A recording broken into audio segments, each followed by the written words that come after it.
Hello, everybody, and welcome back, or welcome in, rather, to Season 2 of Behind Enemy Lines, the show where nobody roots for the home team. I am your humble host, DT, the resident Cardinals fan, joined, as always, by Yaz, the Jets fan, and Cox, the Bucks fan. And I want to just get it out there to begin with. We are missing our esteemed and lovely Uncle Mario today. He is under the weather. And it's not ideal that we start Season 2 this way, but we are getting close to the beginning of the season, and we were really left with no choice. But nothing but love to our podcasting brother Mario. He will be back in future episodes, so if you want the most dog water takes in the world, they're coming. Don't you worry. How are you boys doing, though? How it's been a long off season. There's a lot we're going to get through, but just generally, how are you guys feeling about yourselves? How's your week? How's your teams? I'm feeling pretty good. Yeah, Cox, go. I don't know. I'm feeling fine. I haven't had much to watch, and really in the preseason in terms of my team, it's just been a lot of if Tom Brady goes down, we're fucked. So other than that, we all knew that already. So there we go. Fair. How about you, Jay? Good. I was in Ally Lines this weekend. I got to watch the preseason game with my grandpa and dad in New Jersey. So that was fun. And the complete opposite of Cox, the preseason has meant a lot for my team. So been a busy beaver. I've lied somewhere in the middle with all that. Obviously, big acquisitions this offseason. We've talked about some of them, all pre-draft and things like that. But my offseason, my preseason's been weird. We just missed a game due to a hurricane. So jury's out, but I think it will all be good. I also want to kind of extend a warm welcome to our audio listeners, which we will have this season as a new feature of Season 2 of Behind Enemy Lines. You should be able, if I did everything right on my end, to listen to this on Apple, Spotify, a lot of other places where you get your podcast. There is an audio form along with the video form on the YouTube channel, youtube.com/CatDaddyDT. I'm under the Cat Daddy umbrella of kind of entertainment and things like that. But welcome in anybody who may be listening to the audio. We'd love to have you. We hope you stick around. Lots of headlines, those boys. I know there's a lot of off-season stuff. We're clearly not going to get through it all in our first one back. But there is a major headline that I think we need to discuss that will be executed today. Whether you're new to the podcast or you've been listening for a long time, there was a contentious debate pre-draft about the draft position of one Macaroni Jones. That's his full name, actually. It's his Christian, it's not. But that's his Christian name. But we had a large bet on that. We do a lot of alcoholic shot bets here on Behind Enemy Lines. And both Ryan, who's here, and Uncle Mario, who will get his when he returns, no doubt, I will not forget these kinds of things. There was a bet, a full-blown, it was a virtual lock to Uncle and to our boy Ryan here, that Mac Jones was going to go third overall to the San Francisco 49ers. If you're a football fan, you will know that did not happen. And there were 4 shots on the line per person. It was Mac versus the field. It was Uncle Mario and Ryan versus Jay. I stayed out of it. I was the neutral party, monitoring everything because I'm a smart boy. There's a reason I won the predictions last year. It's because I know when to step away.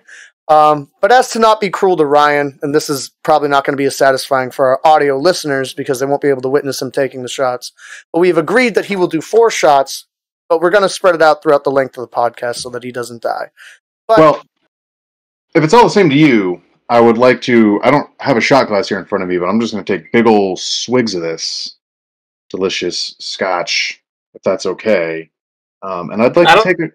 I don't know. I don't know if that's. What are the rules? You're gonna make me go get a shot glass right now? No, you're fine. I'm just you had like an hour and a half of our pre-meeting to prepare for this. I was clearly lazy about it and just wanted to swig it from the bottle.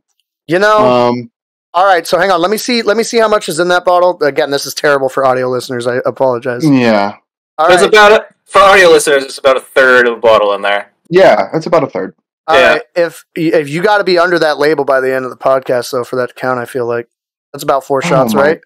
I would say so. Yeah, that's about 4. I feel like that's fair. Yeah. All right. All right, so that's the only way we can indicate if you're making progress on this. Alternatively, you could be prepared to get a fucking shot glass. Cox, so you need objective data to see where you're at in this. Okay. All right. All right, so you do your first pull. And yeah, there you go. That's a healthy pull. That was all right. All right, so you're one in. I'll keep that in mind. That's the major one in terms of in-house behind Enemy Line's off-season headlines that we needed to get through. So appreciate y'all indulging us on that end. But we want to talk about off-season headlines. There's obviously too many to cover in one podcast. So we're going to go through some major ones that we find the most interesting. We didn't really talk about actually who wanted to start. Maybe I'll open. I would say open. Yeah. Yeah, go ahead. Okay. So one of the big things for anybody who's been following football has been the Aaron Rodgers Green Bay Packers drama. People thought he was going to hold out. People thought he wasn't even going to show up at all. He finally did show up to camp. Seems to have been playing all right. There's also been rumors swirling that it was all like a joke as well, and he's fine with them. Like, I don't know who to believe. I don't know what's going on with all this stuff. I thought he was out, and now he seems to be in, but maybe not for that long. Like, my head's spinning throughout the whole ordeal and debacle. So I wanted to bring it up because I thought, obviously, that's, the reigning MVP having problems with his team. They want to move on, it seems like, and Aaron Rodgers doesn't. So it creates this weird thing. It's basically Brett Favre all over again, it feels like, in a lot of ways. Yeah. And I'm curious to see kind of how this is all going to fall into place. Do you guys think the drama's over? Do you think this is kind of the beginning of the end of Rodgers' time in Green Bay? Like, where's your head at with all this nonsense? Because I still can't wrap my head around it. Jay, let's go to you first. It's an interesting situation, and it was kind of weird, honestly, all offseason, because he's getting paid pretty well. It just seemed like he wanted out. Like, it's not a money issue. A lot of times with players, it's a money issue. Like, give me the money that I deserve. He's getting the money. He's in a pretty good spot, I think. I mean, they re-signed Aaron Jones, which I thought was an excellent decision by the organization. I think he's just still super pissed about the fucking, the Jordan Love pick. I think that has just like that didn't like sit well with him, and I think that's still he has always been kind of like, how do I word this? Not emotional, but he holds grudges, it seems like, and he's yes. pretty open with those feelings. And he has been since he was. I mean, I remember the first year he started. He's always been. He had the discount double check. He's always been more of a personality than a lot of franchise quarterbacks. But I feel like he's probably going to get traded next year. That seems like with the way that, because they restructured the contract, correct? I believe so, but I'm not sure. They did do that. So that he could potentially be a free agent next year. Mm-hmm. So it seems to me that they're doing this this dance where, well, we're going to do this one more year and see if we can, because they've been close to the Super Bowl like almost every year since he's been there. I think they're just like one last ride, maybe. My gut says he stays just because it's the Packers, and he's got a great situation. I mean, he's got one of the best wide receivers in the NFL. He's got one of the best running backs in the NFL. They beefed up the O-line. And the defense is better than he's played with in most of his career. Because I remember when they won the Super Bowl, their defense was not good. So I think it really boils, because it's not the situation or the money. So I think it really boils down to that Jordan Love pick. I think that just didn't sit right with him. Yeah, I think that's totally fair. And I mean, I talked about it being a Brett Favre 2.0. Like, yeah, they've done this before. They normally want to go with the youth movement over in Green Bay. It worked out great for Rodgers before, and now he's, kind of where he's at now, which is good.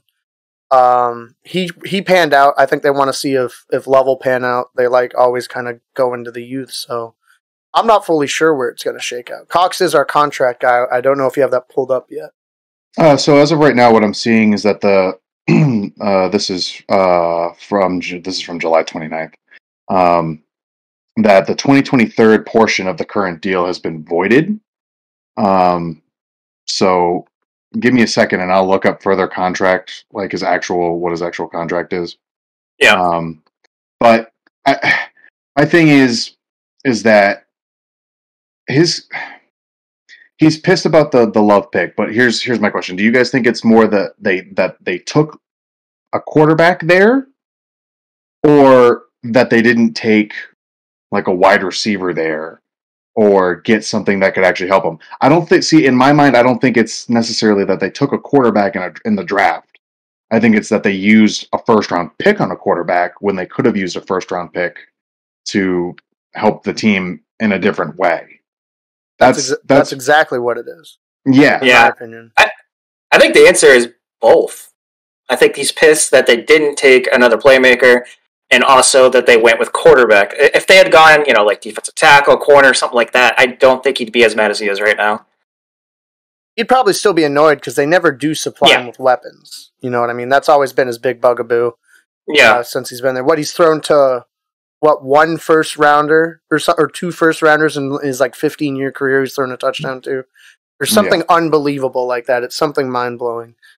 It's not like he doesn't. It's not like he doesn't have weapons, though. I guess my point is he does. He has weapons. He has two. Yeah, but those two are one of the best probably in my opinion the best receiving back in the NFL, and the top 3 wide receiver in the NFL. I just that's not. But that doesn't. But that okay. But how many? Okay, so but how many times has this conversation come up of when the best receiver in the league wins a Super Bowl? That doesn't happen. Receivers, you can't just have one. You need to have a core of receivers. Yeah. And the drop off from Davante Adams to Marquez Valquez Scantling, however the hell you nailed it. Yeah, the perennial fantasy bust. Everyone always picks him up, and they think he's gonna be awesome. But the drop off between those two players is immense. That's a huge talent gap. And that's nothing against MVMS, but he's nowhere near what Davante Adams is. And yes, Aaron Jones is fantastic, and they have a decent running back room. They really, really do. But he has one guy to throw to. That's it. Robert Tonyan is not gonna be a game-changing tight end to throw to.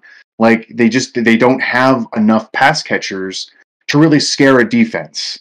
It's basically when you go up against Green Bay, if you can stop Davante Adams or at least limit him, force them to run the ball, and if you have a decent enough run defense, that's it. You've done it. It's a pretty simple means of defending that team. Whereas and I know again, you know what? I won't use Tampa Bay. I'll use let's go Arizona. You have DeAndre Hopkins. Then you had Fitz, and you had Christian Kirk. Yep. You had all of these different means of stretching the field, different route trees that people were really good at, but they were all reliable pass catchers. How many times did we watch, MVMS or any of the other, pass catchers beyond Davante Adams have drop problems? Things like that. It was pretty bad. You're right. It was bad. And for Aaron Rodgers, that's what's going to frustrate him most. And he's seen that year after year after year after year. And the one draft that people have been touting as one of the best wide receiver drafts to come around in a long time, they took a quarterback who, by all accounts as of right now, is not worth where he was drafted by any means. So I get why that's frustrating. I really do. And because, but on the other side, I do see organizationally why they wanted to get a quarterback, but they didn't have to draft one in the first round. Aaron Rodgers still has, as he showed in his MVP season, he still has a lot left in him. Yeah, and that's why. And that's kind of why I said I think, and I know this is cheating on the debate here, but it's. I think it's both. I think that he wanted a weapon, but then the position that they picked with that pick was a quarterback, and I think both of those pissed him off to some extent. whether Not or to not. mention the fact. Sorry, go ahead. Oh yeah, well, I don't know whether one is more infuriating than the other to him. I don't. Obviously I don't know Aaron Rodgers, so but I think both of those factors pissed him off to an extent. I think on top of that they didn't like.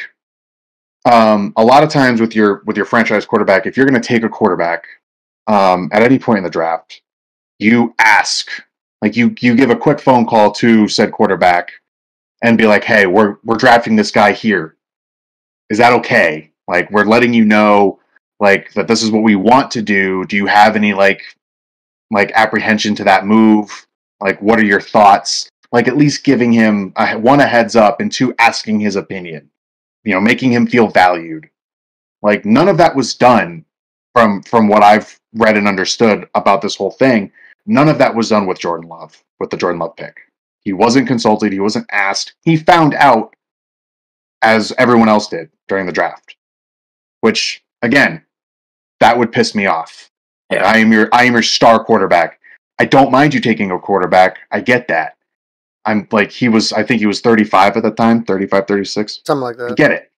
So, but just talk to me about it, maybe? Like, just like, it's a courtesy kind of a thing. Like, I get it, it's a business, but like, you still have to kind of, with quarterbacks, they're a bit different. You have to kind of, there's a different line you have to tote with them because they're so valuable to an organization. So, and I just don't feel Green Bay has respected him at all. And it's also different now than it was with Brett Favre in that era, because players have more of a voice and more of a say now than they did back then. It was more cold hard business back then than it is now. I feel that might just be me, but with like now you kind of have to consult with your quarterback a lot more than you did back in the day. So I get why Aaron's angry. I don't think this is the beginning of the end. I think the end is happening. We're in the middle of it. The beginning of the end was the Jordan Love pick. That was kind of the beginning of the end, at least visibly. This is just more, he's playing a year out. The 2023 year is voided, but I believe there's a potential out in after this year for 2022. Like, he can go. So I think I wouldn't be surprised if either, after this year or after 2022, he either retires or just goes on his merry way somewhere else. Wouldn't be shocked. I'm going to put you both on the spot right now. Mm-hmm. Start of next season. Does Aaron Rodgers suit up for the Green Bay Packers? Yes or no, Cox? No. Ooh. Eze? No. I'm going to go yes. I think the Packers are going to do everything in their power to keep him on there as long as they can. Do you know what I honestly hope happens? And this is dream. He gets traded to Tampa Bay so we can have another super old quarterback. Yep. That's honestly because I really don't think Kyle Trask is going to be like much, but you get, as soon as Tom's done, why not? Why not go get Aaron? So I guess you're saying that Tom's going to be done after next season, or after this season. Once he's 45, yeah, I think Tom will be pretty much done. Yeah. Okay. I just find it interesting that you're fine with being a retirement home for old QBs. If they're really good retirement QBs, that's fine by me. Fair enough. It worked out last season. We're 1-for-1 in that, so it's worked out. Salient point. Very salient point. But yeah, I think he probably stays. I think he loves. I still like. Weirdly, this is a weird thing to say about anybody, but for the love of the game, like, I think he likes playing too much. Like, if that's what he's got to do, he'll do it. Like, he just seems like that kind of guy to me. I don't know. Like, has a right to be frustrated. He's always been a character, like we talked about, but like, he's got like a handful of good years left in him, and if they keep the weapons they have, like, they're still gonna contend. They'll never win a Super Bowl. They're always going to be the bridesmaid. That's just who they are. That's the Aaron Rodgers Packers in a nutshell. But walking away from a contender like that, like, to what? Like, whatever unknown could possibly be out there for him, like, you take the sure thing. Yeah, I think it's a little different than the Brady situation because I know I'm a little biased, but the Patriots were not in very good shape when Brady left. I feel like the Packers are still in pretty good shape. I feel like they can still, and I hear what you're saying. They're never going to win a Super Bowl. I think it could happen. Why not? Why not the Packers? It's their ceiling. It's definitely their ceiling.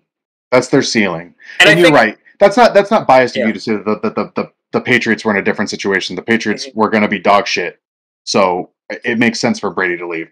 The Packers, but does it fall along the same line of without Aaron?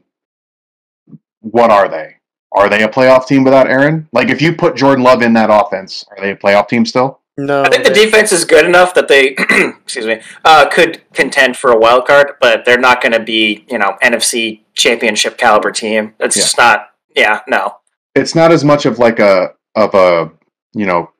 catastrophic loss as Tom Brady was to the Patriots. Yeah, going from perennial like everyone's like, oh, they'll probably make the Super Bowl, which was so fucking annoying, to now they're not going to make the playoffs and everyone knows it. Like, it wouldn't be that drastic because the roster for Green Bay is better, but there's still a huge drop-off there. And Aaron knows that, and that's why in my opinion, Aaron has the leverage. Oh, absolutely. Because, he has all the leverage. All the leverage. Yeah. Yep. So, I loved talking about this. We're creeping up on close to 20 minutes doing this, though, or maybe like 15, but still, I want to get on to the other headlines. I'm glad that sparked some good banter, and I think it was a good opening subject for us, boys. So pats on the back all around for that. But I like that. I think actually, all of our stories have to do with QBs. So I was going to be like, speaking of QBs, but let's go with somebody who actually did get a change of scenery this year. And I know Yazzie wants to talk about a major headline involving a QB. So what do you got for it? Yeah, I was gonna bring up the Stafford trade. So Stafford went to the Rams, and Goff went to the Lions. Mm-hmm. And I think this could be potentially one of the better teams in the NFC, if not the best team in the NFC, with Stafford at the helm. I was looking at their stats earlier, and this is going to be mostly subjective opinion, so for the listeners that are, stat whores, sorry, but the eye test tells you that, that there's this kind of like opinion. I feel like most NFL fans just think that Goff isn't great. He's fine. He's okay. He'll get it done sometimes, but not all the time. But their stats look very similar, Stafford and Goff. So I guess and this is just, not conspiracy theory, but this is me, like, I think Stafford in that offense, given what Goff was able to do in that offense, is going to be insane. He has so much more talent than Goff. His arm, he has a cannon for an arm. He's got, for the first time in his career, a solid coaching staff, a solid foundation. So I think, honestly, I think he could be an MVP candidate. I really do. And he's still relatively young. He's like, 34, I think? Something like that? Someone look that up real quick. Yeah, in that range. I think he's a couple years younger than Rodgers, from what I recall. He's 33. Yeah, 33, okay. So I was in the ballpark. But, I think that was, at the time, it was a huge news story, but I feel like it died down and people aren't really talking about it as much as they were. I think Stafford is gonna flourish in that offense, and like I said, I don't want to shit on Detroit because I'm a Jets fan, and I don't really have any room to talk about shit organizations. But he was never really surrounded. He never had a consistent coaching staff. Never had consistent O-line. Never had consistency at all, really, in his rosters, his coaches. But he always produced, and he always did well. He never was a turnover machine, really. I looked at the stats earlier. I think the most interceptions he had was like 15 or something like that, which is not great, but also not like the end of the world. Given some of the rosters that he was given that he's playing from behind most of the time because those defenses were not great. I think with some good coaching and a good, like I said, foundation, he could light it up this year very easily. And I think people have kind of forgotten about that trade a little bit as far as in the media and everything. So that's why I kind of wanted to bring it up. Yeah, for sure. So he's gone. he's gone over 15 interceptions 4 times. But really? It was 4 out of the first 5 years of his career. Okay. That was it. 2009, 11, 12, and 13. No, you're fine. After that, though, he's never gone over 13 interceptions. 13 was his max, and that was in 2015. He had a year he threw for 5K, right? Yes. 2011, he threw for 5,000 yards. Yeah. Yep. And then the next year, he threw for 4,967 yards. His numbers are pretty consistent, though. I guess is what kind of stood out to me. Barring injury, yeah. Like, if you give him 16 games, he's going to at least get you around 4,000 yards. Yeah. Minus 2018, where he only got 3,777. But other than that, like, he's going to be about 4,200 yards if you give him 16 games nowadays. Last year, he threw for 4,084 yards on 7.7 average with 26 touchdowns, 10 interceptions. Like, that's pretty good. And his QBR was 68.4, which isn't terrible. So, like, it's completion percentage 64.2. Like, that's not bad. So you definitely you plug that, and that's with a shit offense. So you plug that into the Rams offense, where they've got 3 or 4 pass catchers who can spread the field. You get a couple guys who can do like some jet sweeps, like stuff like that. There's a lot more variability in the offense, a lot more options for him, things to keep the pressure off of him if the O-line's not having a good day. There's just way more means of attack with the Rams offense, and it's going to be very interesting to see what Sean McVay does, having someone who not only can, operate your normal dink and dunk stuff, your mid-range, but now who can really huck the ball. That's the other thing about Stafford, is he can really huck that ball still. Oh, yeah. His long for last year was 73-yard pass. So, at his age, he can still throw that rock hard. So he's definitely going to, give. And that's something that Goff couldn't really do. Goff was not known for those deep passes, and that's another level to this offense now that you have to worry about. And as a Tampa fan, knowing that we have to play the Rams this year, I'm scared. I am scared of the Rams. I don't want to play the Rams. DT, I'm sure you feel the same way, having played them twice. So I don't really want to play the Rams with Matthew Stafford. It was a trade that seemed like it would immediately benefit one team more than the other. But for the Lions, it also, like, I get it. Like, they just, you have to, at a point, like, you have to be fair to the player and be like, look, you're not going to win anything here. Yeah. As far as the trade, I think it was pretty even for both teams, because I know that I think the Lions realize they're going to have to rebuild now. Yeah. Like, that's just the way it is. And so to get the picks, and they eat the Goff contract a little bit. Yep. Kind of. I mean, in a way, they're going to have to punt on this year a little bit. I think they know that, because their receivers are yikes. This is coming from a Jets fan. That receiving core is the absolute worst in the NFL. It's pretty gross. It's pretty yikes. Yeah. And I think they realize that they're probably going to have a top 3 pick in the draft next year, and I think they were just willing to eat that contract, get a couple first-round picks, and move on. And just sometimes you have to bite the bullet as an organization. I've been through it multiple times as a Jets fan, so I get it, and I think it was, like I said, a smart move on both sides.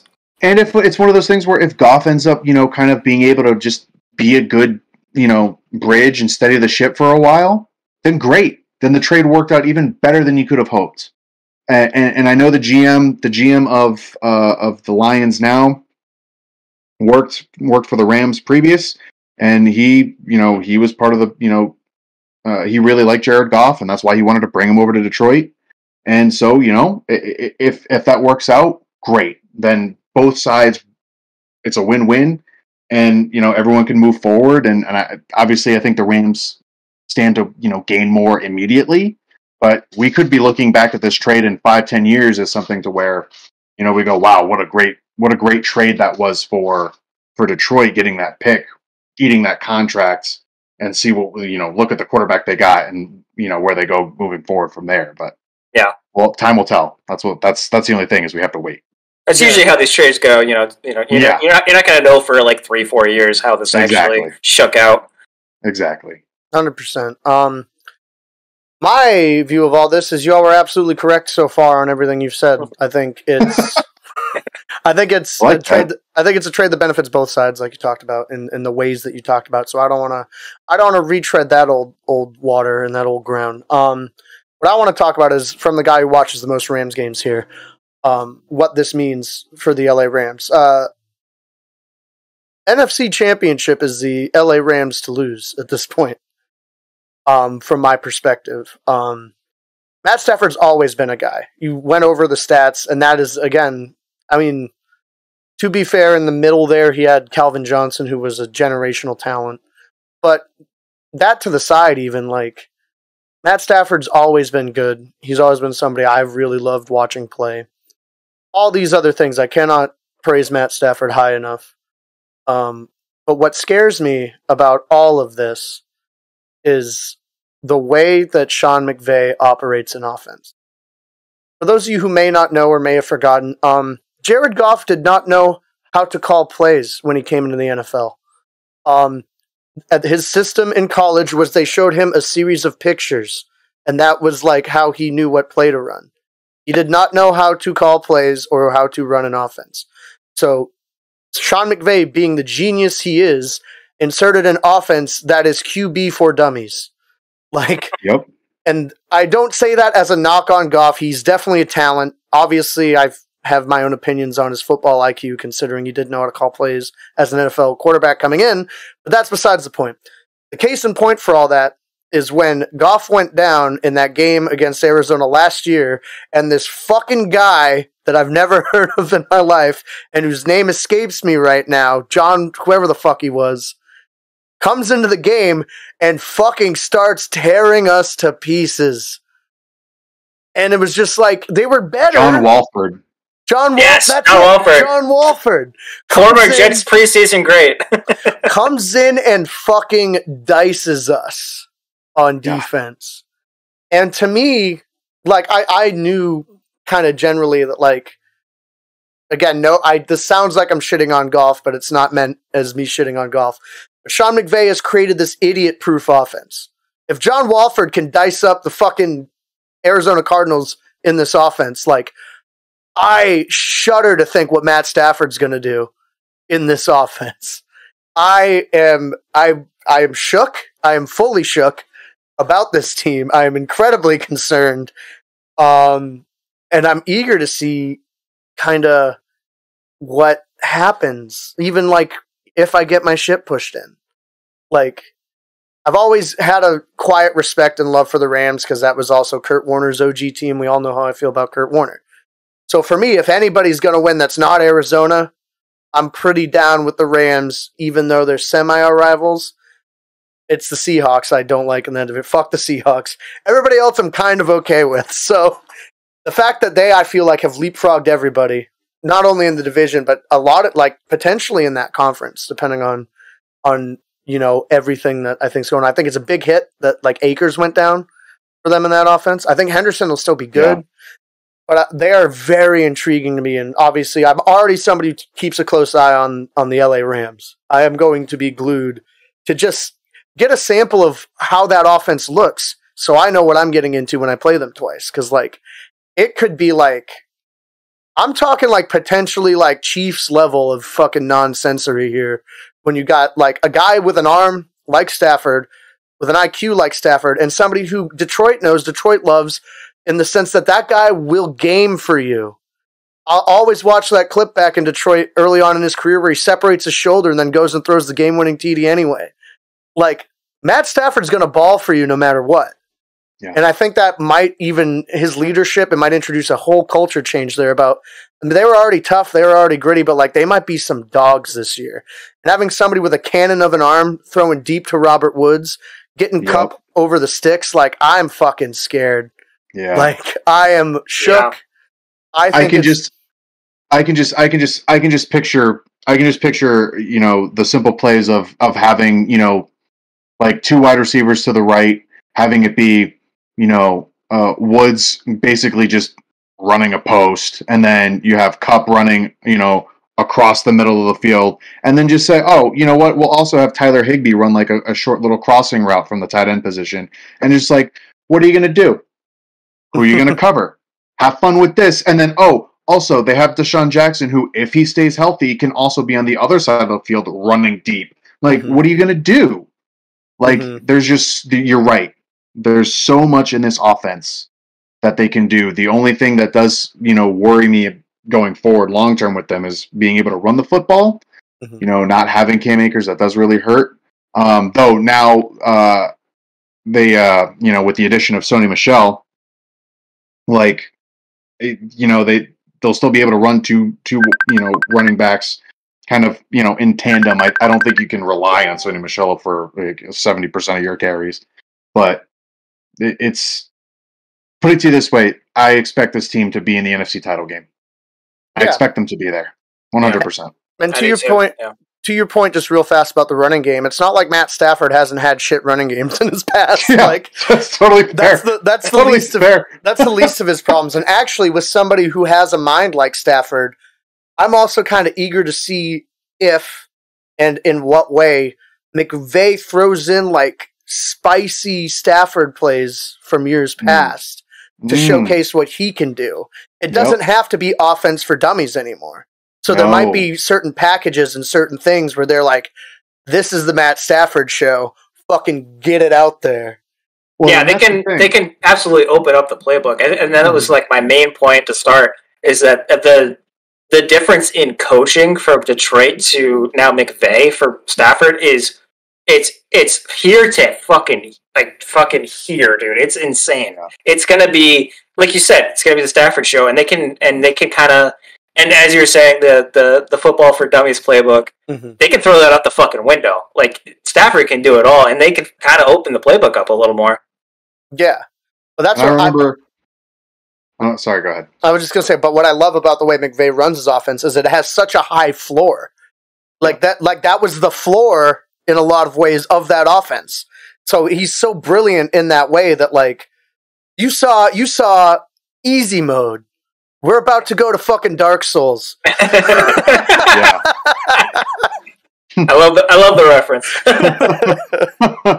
Oh no. Yeah. All right, Cox, everybody get their final thoughts in and let's move on. Yeah, final thought on this is just, when Sean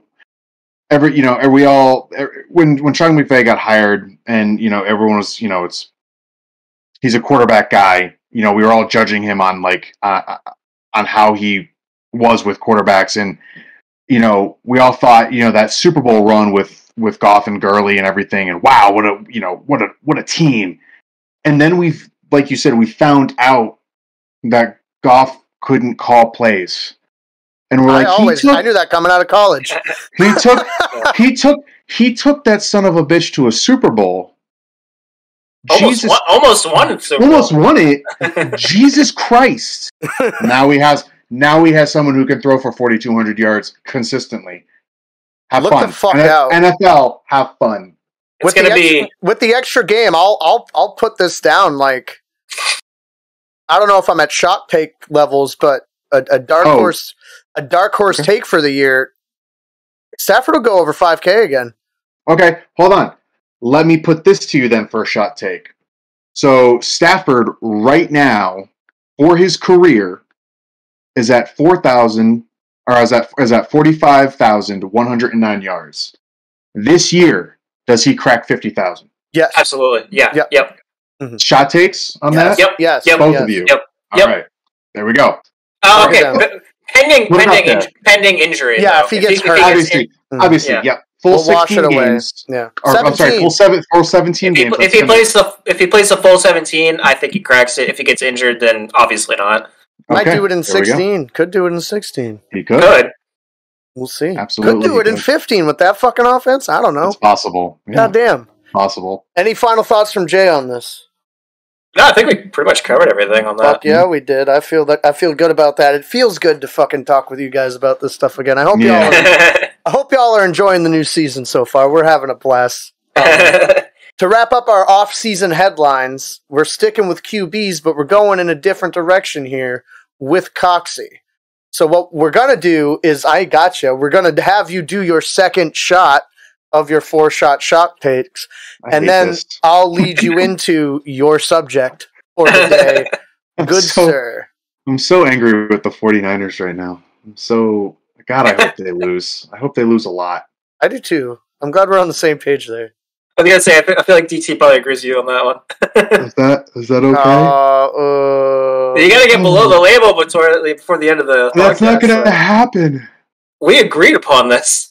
This is stupid. Here, I'll pour a little extra in there. No, fine. That works. As long as it gets down there. As long as I physically see it leaving the bottle, I'm happy. I'm saying because after the first one, I was like, oh, I'll chase that with, oh wait, it's the same thing. Wait, more bourbon. I'm gonna chase that with bourbon, like a man. So, all right, what's your subject? Tell the people. The rookie QBs. I'm very interested in how the rookie QBs all shake out this year. So we've got, I don't know if anyone else is calling them this, but we've got the Fab Five. So we've got Zach Wilson. We've got Trevor Lawrence. We've got Trey Lance. We've got Mac Jones. Who's the fifth? Someone tell me who the fifth was? Fields. Thank you, Justin Fields. So let's start. We'll start at the top. Trevor Lawrence. Trevor Lawrence has looked as good as he's gonna on that team. The preseason game that just happened for Jacksonville, he clearly looked like the guy. So I watched the Jacksonville against New Orleans game, and that was hard to kind of gauge. New Orleans was really getting to him, and Jacksonville just wasn't really feeling it that game. But it would seem, though, in this game, I haven't looked at the tape, but it seems like Trevor Lawrence really, is the guy. I mean, he threw 2 touchdown passes, led to, scoring drives that way, and had some really good connections with Shenault, who does seem to, is going to be a good receiver in this offense. But so we've got Lawrence, who looks like he's going to be the guy. Then I'm sure we've got Jay's dude, Zach Wilson, who by all accounts is throwing laser beams. He's just throwing laser beams, and he looks really, really good. Shocker. I would definitely say of the rookie, QBs, he's had the least to contend with in terms of like a quarterback competition. Trevor Lawrence was not a quarterback competition, but Gardner Minshew was there. But like Zach Wilson's like, who else? Yep. It's Zach Wilson. No, so wait, on the real, real fast. Who is the backup QB? I honestly don't know. We have not named one yet. It could be James Morgan, Captain Morgan. James Morgan, okay. Captain Morgan. He threw that bomb the other day. Yeah, right? Yeah. He threw the Hail Mary that tied the preseason game. It was amazing. Okay. Could be Josh Johnson, who's bounced around every league known to man. So it's Zach Wilson's job. It's his job. It's his job, and that's it. Yeah. Yep. That's it. And he's looked really good. He's looked really good. So that's definitely encouraging for an organization and a fan base that really needs some positive encouragement. Then we've got Trey Lance, who they've actually been using, and I watched a bit of their game today. They've been using Garoppolo and Trey Lance very interestingly, almost kind of switching them on and off like receivers. That's what they did in this third game. Kind of like how receivers will come on and off on the field. That's what they were doing with Garoppolo and Lance, depending on what kind of play they wanted to run. Now, I don't know. I believe, I forget. There was a time in the 70s where that happened. I forget what team it was. But that has been done before, but it was a long time ago. That's going to be interesting to see how that works in today's NFL. Very interested to see how that works. And also, that one interests me as to how long does Jimmy Garoppolo get the majority of those snaps before Trey Lance starts getting the majority of those snaps? Because I feel like that's going to be an actual gradient. Whereas with Fields over Dalton, it's a matter, like, Fields should be starting. Fields is 100% better than Andy Dalton. Not a high bar to set. And if Andy Dalton starts, it'll be for like a couple games before Fields is the starter, if not Fields being the starter from the start. And same with Mac Jones over Cam. Cam will probably start for a little bit before Mac Jones fully takes the reins. But with this, I'm very interested to see how the transition goes from Garoppolo to Trey Lance, because their styles are completely different. Not to mention what they're best at is different. Their body physiques are different. And Trey Lance has gone a full year without playing competitive football. So how raw is he? And he's looked kind of raw. And like how quickly does he get bedded in that offense? How quickly does he become the guy?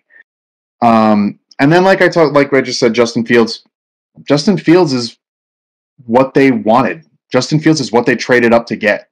Like that's what they wanted, and that's what they're getting. He's probably gonna be a star. He really is. Yeah. Thank God. So. Yeah. Thank God for the Bears, because the Bears still have that amazing defense, and they just needed a quarterback. They're kind of in a similar situation to where the Bucs were. They have this amazing team with all this talent on it, but they just need a consistent quarterback to make them a contender every year. And I think Fields will give them that. But as this denotes, Mac Jones is the guy I am pulling for the most. He's the guy that I feel is going to be, I still feel this way, he's going to be the best quarterback from this draft. I do. He's looked really good in camp. He's looked really good. Now, Bill Belichick's going to be dumb and not start him, which I don't understand, because he's caught in two minds of he loves the veteran guys who have been there and kind of, quote, earned it, though Cam didn't do much to earn anything because he sucked ass last year. And you know, between that and then wanting to pick the guy best, going to win them the game, well, that's Mac Jones. Because he can, I don't know, throw the ball to two people on your team. So, I don't know. I want to gauge with you guys, what quarterback are you most interested in this season? For me, it's Mac Jones. I want to know when he starts. For me, I think it's actually going to be week 4 against the Bucs. I don't think but mind you, let me phrase that. I don't think he starts that game. I think the Bucs blow out the Patriots so bad that then they, bring in at halftime Mac Jones. So then we can all talk about how good Mac Jones looked and not the fact that the Bucs just blew them out of the water. But for you guys, what is the rookie quarterback situation that most intrigues you? I want to start with DT because I have a feeling I know where Jay's going to go on this. I was going to say, go to Jay first because it's going to be such a toughie for him. Yeah, that's fair. Out of the situations described, from a fandom standpoint / competitive divisional standpoint, it's got to be the Niners for me because, yep, we're in the middle. I guess save now for Stafford and not really Russ, I guess. So I was going to say we're in the middle of a QB youth revolution over there, but we're not. It's 50-50. Yeah, kind of. But I'm interested in that because, I think you don't have to run wildly different offenses between Garoppolo and Lance. The offenses are going to look different. Mm-hmm. And I think it's going to come down to, I weirdly think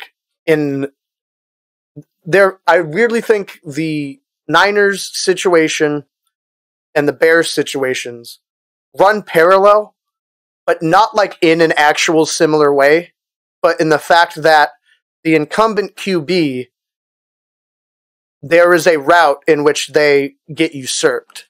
And it's a very easy slippery slope for that to happen.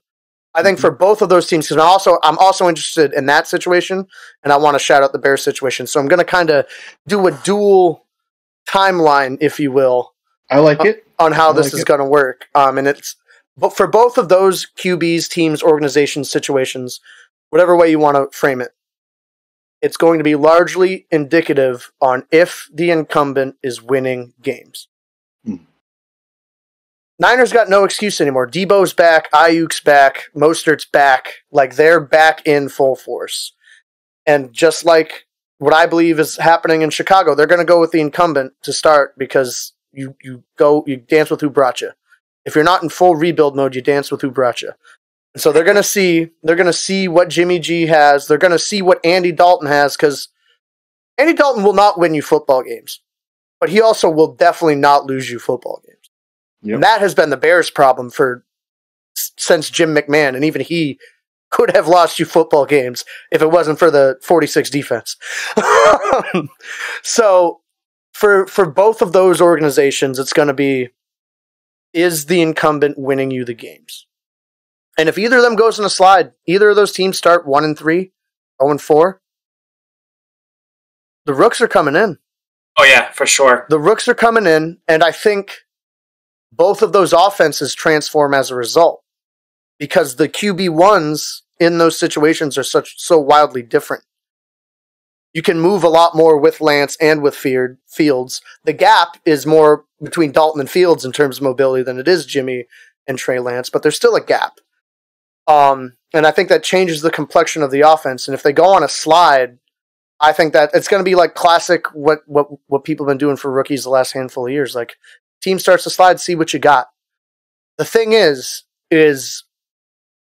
almost rarely do two teams have a QB of this caliber to test the waters with in the same year at the same time. Normally there's like one hot shot a year where you're like, oh, this person's going to start, but pretty soon it'll be this show. It's like the Wentz and Hurts situation last year, or whoever. Like, there's very rarely that like conversion. So I think, and with that aspect, you can even throw New England in. Like, right. Yeah. Like, it's a very crazy time for QBs. So from a legitimate competition standpoint and for my own team's sake, I'm most interested in the Niners. I'm also just generally interested in the Niners with everybody coming back from injury. Like, they're gonna that's gonna be interesting for me. Yeah. Totally outside of any bias, because on the other end of that spectrum, I could say the Patriots, because I want everybody there to fail. But same, hard same. But if I'm going the true neutral route, it's the Bears, because I think Fields can break that curse around, the QB curse, both from the Bears and from his college and all that stuff that's kind of gone into that, because he looks good. Yeah. That national title game, what was that, 2 years ago now? That national title game when he just blew the fuck up. I mean, they lost the game, but he's still like, I was like, okay, this guy's for real. And anybody who gets him is going to have somebody on their hands. So I'm most interested in that because, like you talked about, they've always been like a QB away, and they've tried all these weird things to find their guy. Trubisky project's over. Foles project over. Andy Dalton, K. It's gonna be Fields. It's gonna be Fields' team. It's gonna be his time. Yep. And so, from like a true neutral standpoint, he's the one I want to see what he does in his situation. But I think, again, we're in a rare time with several teams in the NFL where there's going to be that shift. I'm not going to say that I'm rooting for Mac Jones, because I'm never going to root for Mac Jones. But he earned points with me on that little story that broke about the linemen getting into a fight and having to run laps and Mac running with them. Yep. That's a mature move. That's a leadership move. Yep. I may not like the team he's a part of. I may not even like him. He's a fucking, that picture of him with his shirt off and that cigar is always going to kill me. Like, that's your guy. And that's always going to make me laugh. But I will tip my hat where it's due. That is a leadership move. That is a power move. And I respect him for it. But to answer your question and to stop rambling, Justin Fields is the one I'm most interested in. Okay. And now we can move on so that I can stop fucking talking. That's a great point, honestly. Yeah. I'm going to surprise both of you, and I'm not going to start with Zach Wilson. Oh, my. Trevor Lawrence. So let's start with Trevor Lawrence here. Okay. Right. Let's do it. Nobody's talked about him. Fair. Yeah, let's do it. He looked like absolute ass the first two preseason games, it sounded like. For everything I read, everything I saw, I rewatched the preseason games, and it was, as Cox was saying, because of the team around him. Yeah. That offensive line is going to be an issue. Yep. Because in college, I watched Trevor Lawrence all last 2 years because I wanted the Jets to draft him, obviously. He had protection for days. He had these good concepts. Receivers Clemson receivers, come on. So he had it pretty easy. I'm not saying he doesn't have the talent at all, because he's the most talented, honestly, the most talented quarterback, top to bottom, that's come out since probably Luck. But he's getting that, like, you know, hey, rookie, welcome to the NFL moment the last couple of weeks, you know, where it's like, hey, you know, the coverages are going to look different. You're not going to get the protection you had in college, especially in the ACC, because the ACC is not, I mean, it's not a great, you know, conference in the NCAA. So he's having those moments, but he, from what I heard and read today, he lit it up. So yeah. Do you want some stats? Yeah. Go ahead. He went 11 for 12 passing with 139 yards, two touchdowns. Yep. Yeah. So he's getting it. Yeah. My worry with him is Urban Meyer. I don't believe that's going to be a good. I think he's gone in like 2-3 years. I think it's going to be Saban 2.0. I really honestly believe that. And it sucks for him because, like I said, he's easily the most talented quarterback that came out this year. I think he'll pull out some games and show what his magic, because he's fucking talented. We all know this. Mm-hmm. So that's Trevor Lawrence. I think he'll be fine, but I think he's going to have to adjust to the differences in the NFL, especially playing for the Jags versus playing for Clemson in the ACC. Yeah. Real quick. Yeah, go ahead. For this game, this most recent one where he quote lit it up. The only O-line to start was Jawan Taylor at right tackle. Everyone else, yeah. Cam Robinson was out, Andrew Norwell was out, Brandon Linder was out, and so was AJ Cann. So they started Jawan Taylor at right tackle, and then Walker Little started at left tackle, the rookie. But everyone else was just like, they were like, it was like second year player Trevor Wallace Sims was at left guard, and veteran backup Tyler Shantley was at center, and then 4-year Will Richardson Jr. at right guard. Like that's what he was working with, and he still like showed pretty good. So yeah, like that's what I'm saying. It's encouraging. Yeah, he's learning. Like I said, he's learning that he can't get away with the same shit he did at Clemson, and he's learning that. Yep. Next one, I'll go Mac Jones. I stand corrected, Cox. He has looked phenomenal all preseason. Better than I expected, honestly. You know what? And to that, I'll go number 3. All right, sounds good. Hell yeah. No, Mac Jones he's looked great. He's decisive. He can read. He can. Oh, there we're getting close. That was good. That was a good pull out of you. For the audio folks, he's getting close to the label on the bottle. Yeah, so. That one hurt. That was a hefty pull. That one hurt. Well, that's because for that, I'll take it. No, but he's looked decisive. He can. He's smart. Right? He's and this fucking pains me to say it. He's kind of Brady-esque.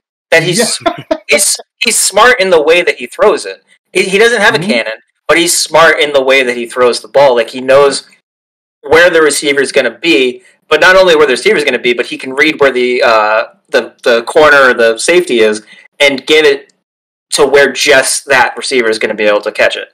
And it's been impressive, honestly. It really has. We'll see what happens when he's not facing, second, third teamers. Right. Obviously, but that's preseason. I think he should start over Cam. I don't know why this is even a discussion at this point. Like, I really don't. From an unbiased opinion, I really think they should start him. I hope they start Cam, but same. But that is what it is. Who else? Trey Lance. So Trey Lance, you made a great point, Cox, about Trey Lance. He did take a year off, A, and B, played for a 1AA. Oh, what is it now? FBS. Yeah, they're BS? FCS. Yeah. Championship Series versus Bowl. Yeah. Okay. I still call it 1AA. Fuck it. Whatever. Yeah, it's fine. I'm old. Fuck it. Anyway, it's twofold, really. He took a year off, and he played for an FCS school. All the talent in the world, but it's going to take some time to get him along. Yeah. I think the right decision right now for the 49ers, again, unbiased opinion, I'd rather them start Trey Lance and get his lumps so that D can get, a little head in the division. Yeah. However, I think it sounds like to me Shanahan's going to start Garoppolo to start the season, and I think that's the smart move. I really do. I think you start it out and see how that's going, and he's a developmental quarterback. He always was. Everyone knew that. All the talent in the world, but you need to teach him, because FCS to NFL, that's a huge fucking jump. I mean, if you're a defensive lineman, it's one thing, but if you're a quarterback, it's a whole nother animal, And in the preseason, we've seen what we expected to see. He has some lumps, and then those big ass plays that you're like, wow, look at that fucking arm, Yeah. And you see those moments where you're like, okay, so that's why he was drafted number 3 overall. They're like, Jesus Christ, that kid can fucking sling it. But I think if the smart move again is to just kind of slowly develop him. If they get into a hole, whether, like you said, whether like 0-5, 0-6, yeah, throw Trey Lance in, see what the hell he has. But I think he's going to be good. I think this quarterback class on the whole is going to be really good. Yeah. Justin Fields, I think you and D touched on this enough. I don't really have to explain myself too much. They should just start Justin Fields. I don't know what they're doing at this point. Andy Dalton over Justin Fields, come on. And then my boy, Mr. Zach Wilson, has exceeded all expectations for me. I was really hoping you were going to be like, fucking sucks, hate him. I'm surprised he's exceeded your expectations, because for me, he's met expectations. I expected him to be fucking phenomenal. Look, I went into this draft thinking Zach Wilson's probably going to end up being a better NFL quarterback than Trevor Lawrence. I honestly thought that. And as soon as Trevor Lawrence got picked, the Jets should have been running up to the frickin' podium being like, this is our pick. Do it now. Oh, they did. Oh, that pick. Remember? Yeah. For audio listeners, we had a draft, live reaction, and the Jets was like, pick was in within 2 fucking seconds. Yeah, and they're right. They were right to do it, because everything from what I've seen, everything I expected him to be, that's what he is.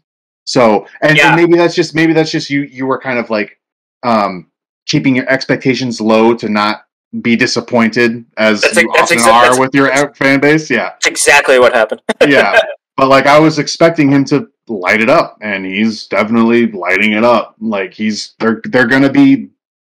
I don't want to say they're going to be good. They're going to be better than what they have. And I don't have crazy expectations for this year. They're going to be competitive.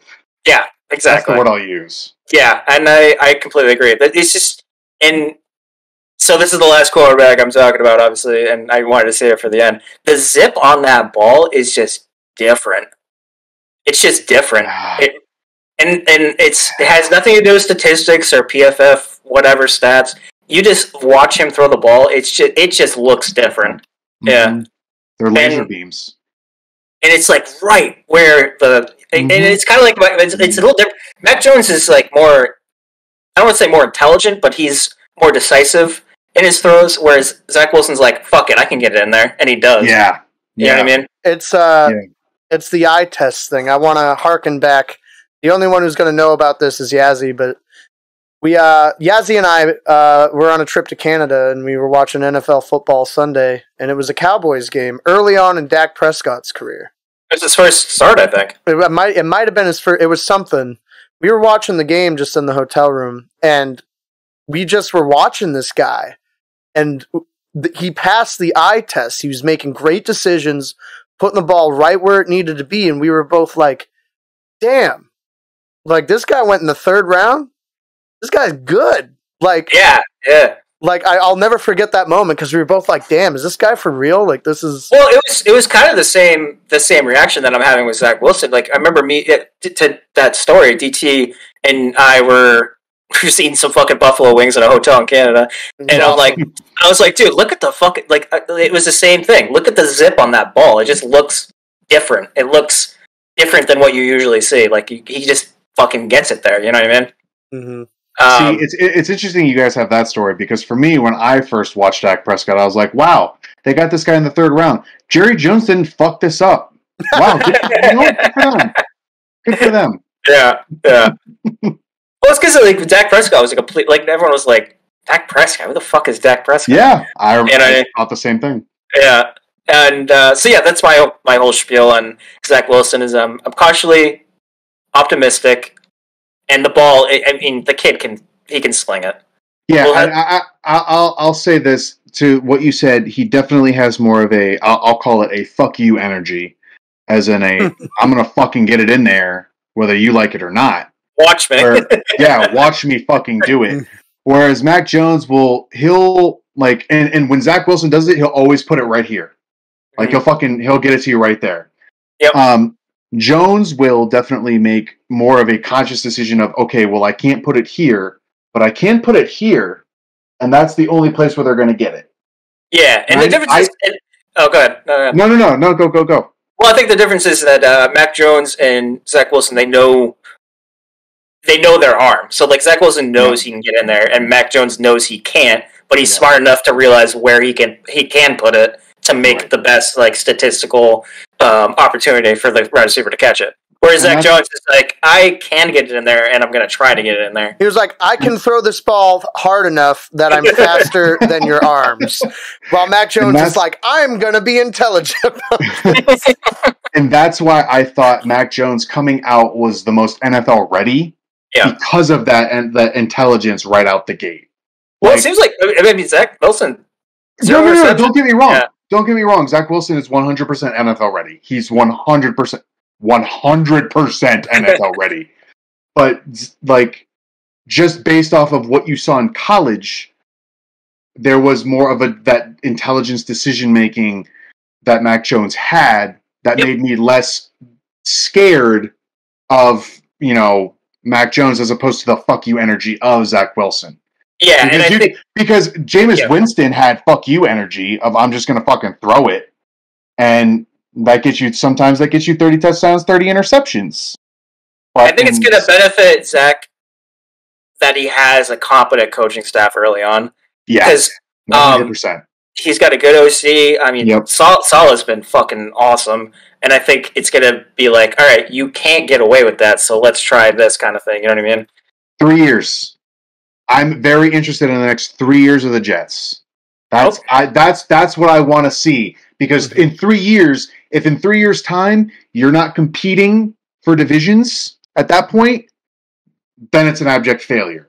Yeah. Based on what I've seen just from Zach Wilson alone, in 3 years you should be competing for something greater than what you have been, which is nothing. First-round picks. You're competing to lose for first-round picks. Yeah. So. It's fair. That's fair. Yeah. Yeah. To put a quick bow on this, because I didn't talk about Wilson or Lawrence at all, I think obviously I'm pulling wholeheartedly for Wilson because I like seeing Jay happy, and he gets real upset. I do too. He gets real upset when the Jets. I love you. So. I love you guys. You guys are good. It'd be nice to have all of us be optimistic about our teams. But big fingers crossed for him. He looks great. I love the little moniker Mormon Mahomes. They're calling him. Big fan of that. Yeah. I love it. They're obviously much improved in the wide receiver core, so I'm interested to see what they can do. I echo a lot of the things that we've said about Trevor Lawrence. I'm concerned that he's got big Joe Burrow energy in the sense that he could be great, but if you don't protect your investment, he could play like 7 games and then his knee might explode too. Possible. I mean, he played better with this backup line or whatever, but I don't feel like the starting and backup line in Jacksonville is a huge drop off. And the whole thing about offensive line play is about chemistry. How do those 5 guys who start work together?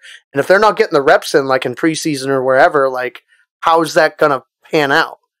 So I just wanted to say I'm optimistic about Lawrence. Concerned it might be a Joe Burrow 2.0, and that's where I'm putting a cap on it. I want to jump on that real quick. So Bill Belichick actually did an interview with WEEI, I believe it was last week, and he talked about they asked him how important is it to for Mac Jones to take reps with the ones and everything like that. He's like, that's not what it is at all. It's important for other O linemen to take reps with other O linemen. It's important for linebackers to take reps with their other linebackers that they're going to be taking reps, that they're going to be playing with. It's important for those guys of the similar group to be playing together so they know to communicate and how they're going to communicate. Well, not only that, exactly but like, I think like really what it comes down to is it needs to you need to have this unspoken communication And where chemistry. you just know that guy's going there, and I know he's got him. I'm going here. I know I got him, and it's one of those. So you have to talk about. I mean, New Hampshire high school football again. It's not anywhere near NFL, but our O-line coach would always say.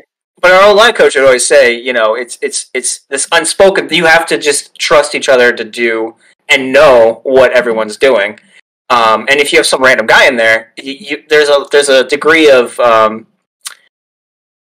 hesitation, and in 1 second can change everything, especially in the NFL, of course. Yeah, it's thinking. Yeah, exactly. Any extra time you spend thinking is time that the defense has to react, or vice versa.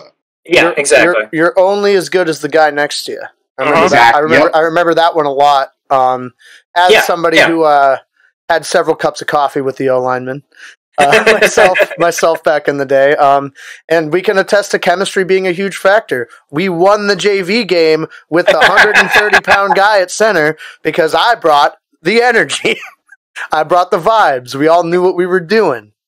And by vibes, he means cut blocks. I cut blocked the nose guard every play for an hour and a half, and we won the game. Well, if everyone knows that's what you're doing, then they all know who to protect after the fact. Well, that's the thing is, eventually the nose guard even knew it, and he couldn't do anything about it. Well, then that's a shitty nose guard. He was a JV nose guard in New Hampshire, so yeah. He was a JV nose guard, and he was probably, like, no joke, like 350. He had no mobility. Mm-hmm. You remember that? That's a problem. I lined up the first time. I was like, "Yeah, this is gonna suck, isn't it?" You were like, "Yep." I got squished all game, but we won. Well, to my point, it is really, it comes down to chemistry of like all levels, and obviously, Bill Belichick knows more than I do, for sure. I don't think that's... I mean, maybe. I don't know. Just a tad. But that's a good point, though. It's about chemistry, and it does... for O-line, like, you could have a average O-line, but if they're all in sync, it just puts them on a whole nother level. Anything, yeah. Yeah. Yep. So, yeah. Good bow. Good bow. Good bow on that. Yeah, I love that. We're going to keep kind of hosting duties over with Cox. He did the last headline, and we're transitioning to something a little different. New season, we're going to try some new things and get some interesting shit going for y'all. So I will shut up and let Coxie explain what's going on. Okay, well, in that, so what I want to do is I want to present to you guys 10 players, coaches that in this season need to put up or shut up. And by that I mean they need to really show what they got this season. Otherwise, they're probably on the hot seat. Like, they really should probably go at that point. So I want to start out with someone Jay knows very well. I want to start out with Sam Darnold. Because Sam Darnold this year is now going to be playing with the Carolina Panthers.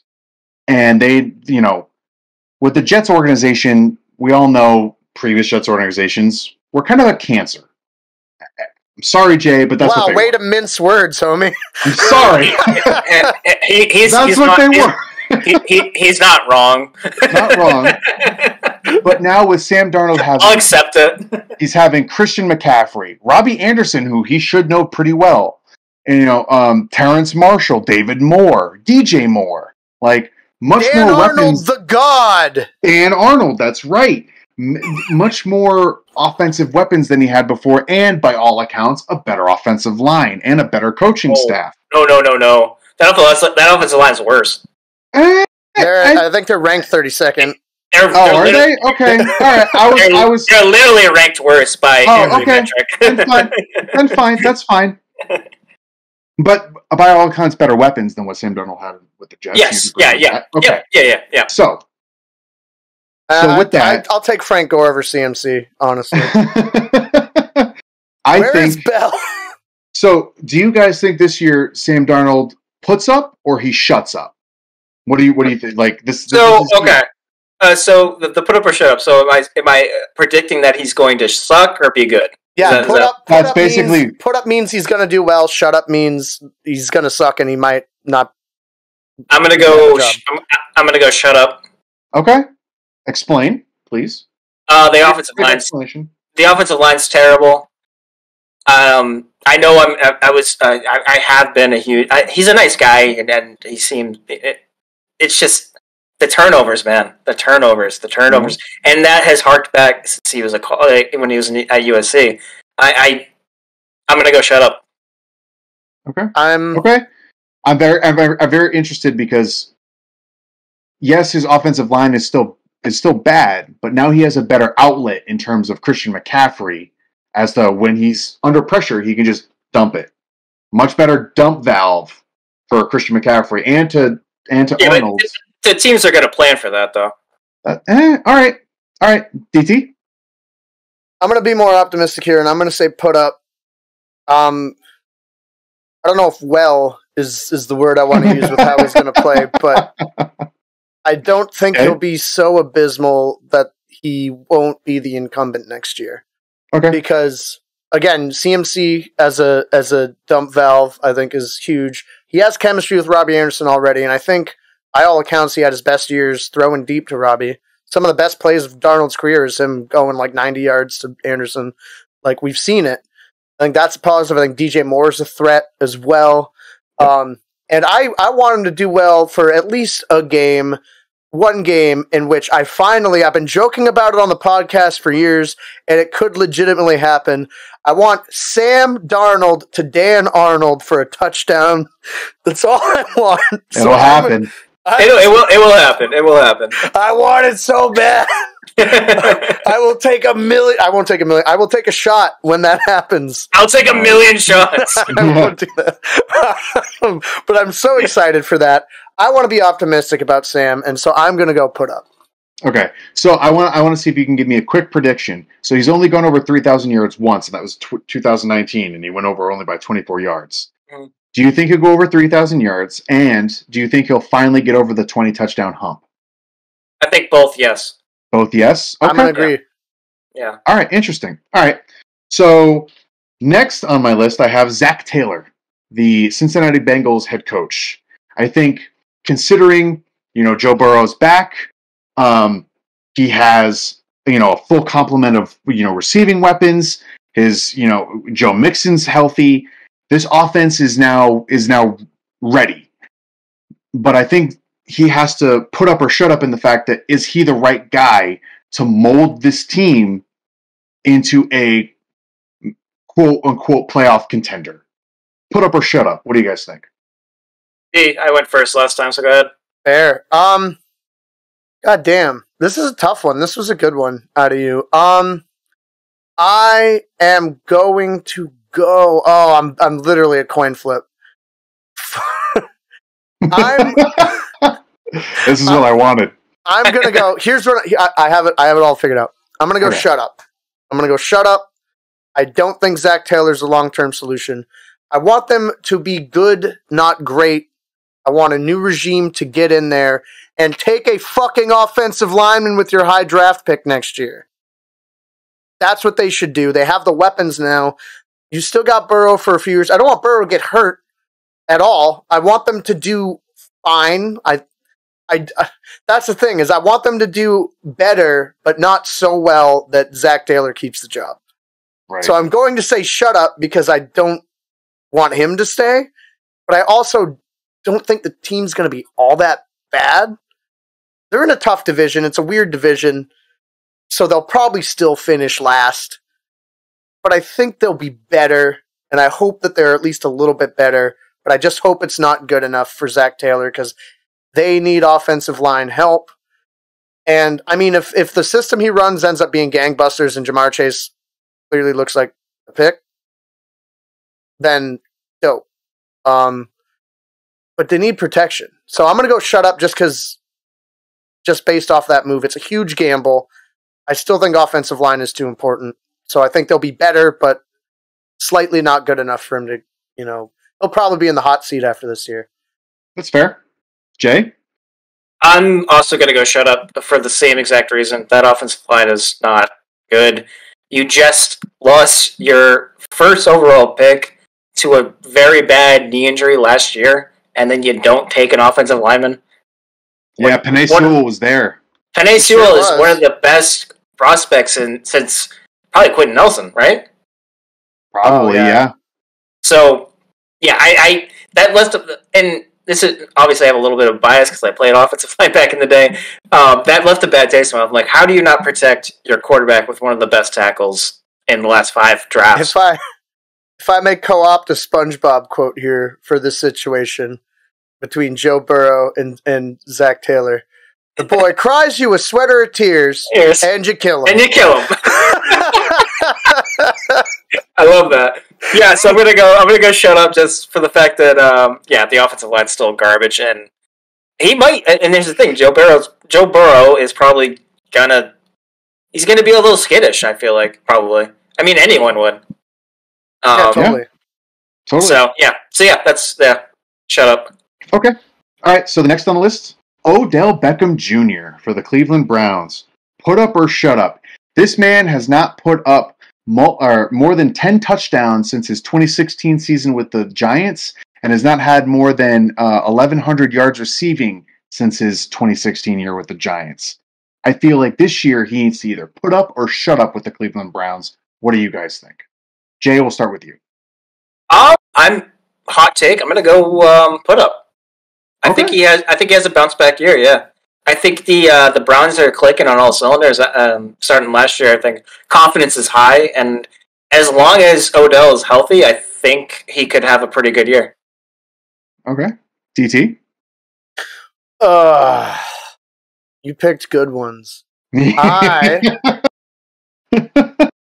gonna go shut up, man. He can't stay healthy. Yeah, that was my caveat. As long as he stays healthy. Yeah. There's an extra game.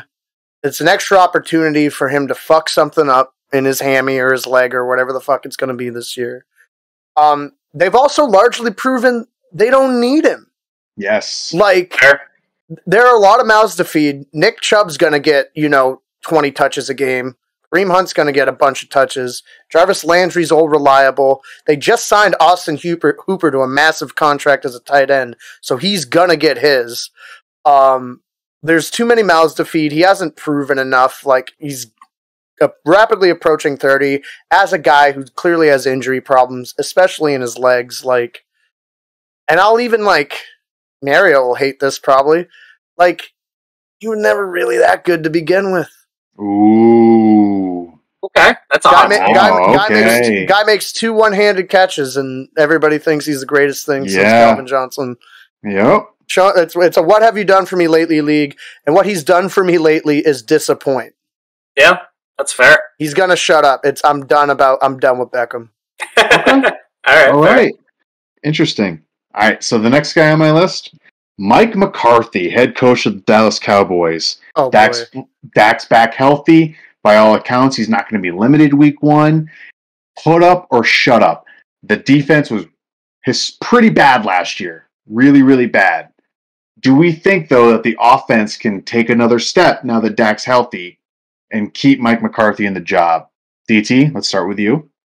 Man, I'm going to go with put up. Okay. Not because I necessarily super want to, but having Dak back is massive. CeeDee Lamb coming off a good rookie year. He's just going to be better because he's going to understand the NFL more. Zeke, if he's Zeke, then Mike McCarthy's never been a defensive coach. Let's call a spade a spade. If we were worried about Mike McCarthy defenses, we'd be here all fucking night.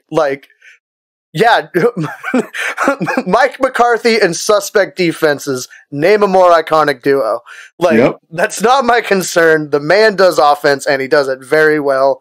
Dak's coming back. Obviously, he was on a tear. If Zeke returns to form, like I said, CD's got another year under him. And they have this guy called Amari Cooper who's apparently pretty decent at football when he wants to be as well. Michael Gallup's also a fucking stud. Yes, Michael Gallup as well. Yeah. I couldn't remember his name. I kept wanting to say Michael Pittman, but I know he's on the Colts. So that's why I wasn't mentioning him either. They're poised to make a run. I think the Dak factor last year, they obviously fell off a cliff when he got hurt, but I think they're going to do more Mike McCarthy shit that he always does. If that team stays healthy, they're putting up, and that gives McCarthy the job. He'll put up. Okay, Jay. I'm going to go put up for the same exact reason. I don't like McCarthy as a coach at all, but that offense is fucking stacked. Yeah. If they all, like GT just said, if they stay healthy, they're going to put up 1,000,000 points. Yeah. And again, this has nothing to do with McCarthy as a coach because I don't think he's a good coach, but I think with Dak back, like D just said, if those receivers, if Zeke is Zeke again, and that team is going to be scary. So, put up. Big X factor as well, as I believe, I haven't looked this up, so I don't know, but Vander Esch was hurt like all of last year, so they're getting the heart and soul of that defense back, if memory serves. I believe he was. You are correct in that. So that I think will be a huge factor for them as well. And then as well as Blake Jarwin. Yeah. The linebacker they drafted out of Penn State has been lighting it up all preseason. Micah Parsons, yep. Yeah. So they could be much improved on that. You never know. Side too. So also, the NFC East is a fucking shithole. So yeah, that's this fair. is also fair. I'll jump in real quick. I also think put up. I do feel this team is going to be a lot better, and this team should win this division in the NFC East. Sure. No problem if they stay healthy. If they stay healthy. Mario, when you listen back to this, we love you, but the Cowboys offense is better. Yeah, it's either the Cowboys or the football team. I know the you Giants are nowhere near. I know you think Daniel Jones is a better quarterback than Dak, but you were wrong. But you're wrong by all accounts. All right, so we're going to go with the interesting one here. Kevin King, cornerback of the Green Bay Packers, was re-signed for a 1-year, I believe, $5 million deal by the Green Bay Packers. Put up or shut up, especially after that NFC Championship game. Jason, go. Shut up. He's not good. That's it. That's the analysis. Don't need much more than that. All right. TT, go. I think they paid him $4.99999 million too much on that deal. If you got him for like a bag of balls, if he would do it for like free coupons at the Sizzlers, then yeah, give him a shot. But the way that he got full blown embarrassed. Oh my god! It was Scotty Miller. Scotty Miller of all people. Of all people, Scotty fucking Miller. Yeah. And right before the half. I want to give a quick shout out to Jair Alexander for single-handedly putting that fucking defense on his back. Yeah, 100%. Getting those interceptions and being like, we're not out of this. I have something to say about it. Alexander is legitimately my favorite cornerback in the NFL. He's incredible. He's a great. Dude. But King, the crown's off, homie. You're done. Couldn't agree more. So we'll move on to number 6. I'm mad you put him on that list. I wanted a little layup. Just a little layup for you guys. Just a layup. Just to get things moving a little bit. Yeah. Carson Wentz. Before the King stands fucking come at us on Spotify or something. Carson Wentz, quarterback, Indianapolis Colts. Put up or shut up. Brent, I understand it's a new offense, but it's an offense with a lot of weapons, a great offensive line. By all accounts, him and Quentin Nelson are going to be ready for week 1. So with, Jonathan Taylor at running back, decent weapons, wide receiver, put up or shut up, Carson Wentz. DT, we'll start with you. Yeah. Pennsylvania is dead. Ooh. I was literally going to say that. But Indianapolis is alive, baby! Yes! The classic resurrect. Yeah. I made that up, too. That's probably not what they call him. But I think he's going to put up. Or I hope he does. I got a soft spot. We saw him fucking tear apart our alma mater there, Coxie, back when he played college ball. So I've always wanted him to do well, despite all that. We all know the season. He had damn near MVP numbers before he went down with an injury. And I think, again, if he stays healthy, that line's much better than the Eagles' line. The weapons are much better than the Eagles' weapons. If he can stay upright, he's going to put up. Yep. So I believe in 2019, he was, the first quarterback to have, what was it? He had so many touchdown passes or passes to receivers that like none of them went over 1,000 yards rushing. Yeah. Or, I'm sorry, 1,000 yards passing or something like that. Yeah. He was the first QB ever to get 4,000 yards without any receiver having 1,000. Yeah, that's right. Yeah. Yep. And that was in 2019. He's shown us what he can do on a Philly team that's kind of subpar in terms of offensive talent. This Indy team is a lot better by all respects. So, Jay, what do you think? I'm gonna go shut up for just the simple fact that he's probably gonna get injured. That's again. Fair. That's fair. I think he could put up, but everything we've seen in his entire career, I'm gonna go shut up on that one. Just injuries. Okay. All right. Fair. So in my mind, here's another layup. Jon Gruden, put up or shut up. This man, in his career, is 114 and 110 wins-loss overall. In the last 3 seasons since signing that ridiculous deal with the Raiders, he's 19 and 29. Put up or shut up, Jon Gruden. Jay, what do you think? Oh, that's a tough one because the Raiders are a weird team. I feel like they could be something, but they never. And they should have been last year. They should have been something last year. So, if I say shut up, is that a subpar, a sub 500 record? Yeah, I would say so. That's a sub 500s, maybe not making the playoffs kind of a record. All right, so if we're going that route, yeah, I'm gonna go shut up then because I don't think there's enough juice for them to, especially in that division. Yeah. That's fair. That's fair. But it's just one of those things where you pay him this kind of money, and have all these expectations, and he's got to produce something. In his 4th year, he should produce something. In my mind, I don't think there's enough. There's just not enough. No, If he was in like an NFC East, then I'd say put up. But that division's fucking rough. So yeah, shut up. Okay, TT, what do you think? For a lot of the same reasons, I'm gonna go shut up. He's kind of weird to frame this way, but he's an old school coach in a new school division. Yeah, all his stuff. You can't run the Tampa 2 for 30 years, homie.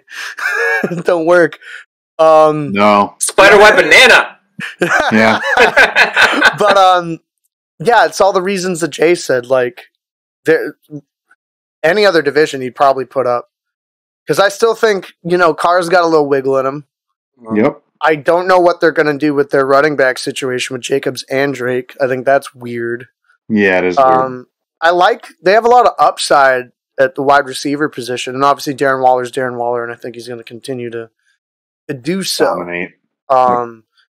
But when you got Showtime Mahomes and Herbert in that division, and I think even the Broncos are kind of on the rise this year. I think they're up and coming. Teddy Bridgewater ain't going to lose them games. They're going to be competitive. Right. They'll... If put up means a playoff berth or, top 2 in that division, I have to go shut up.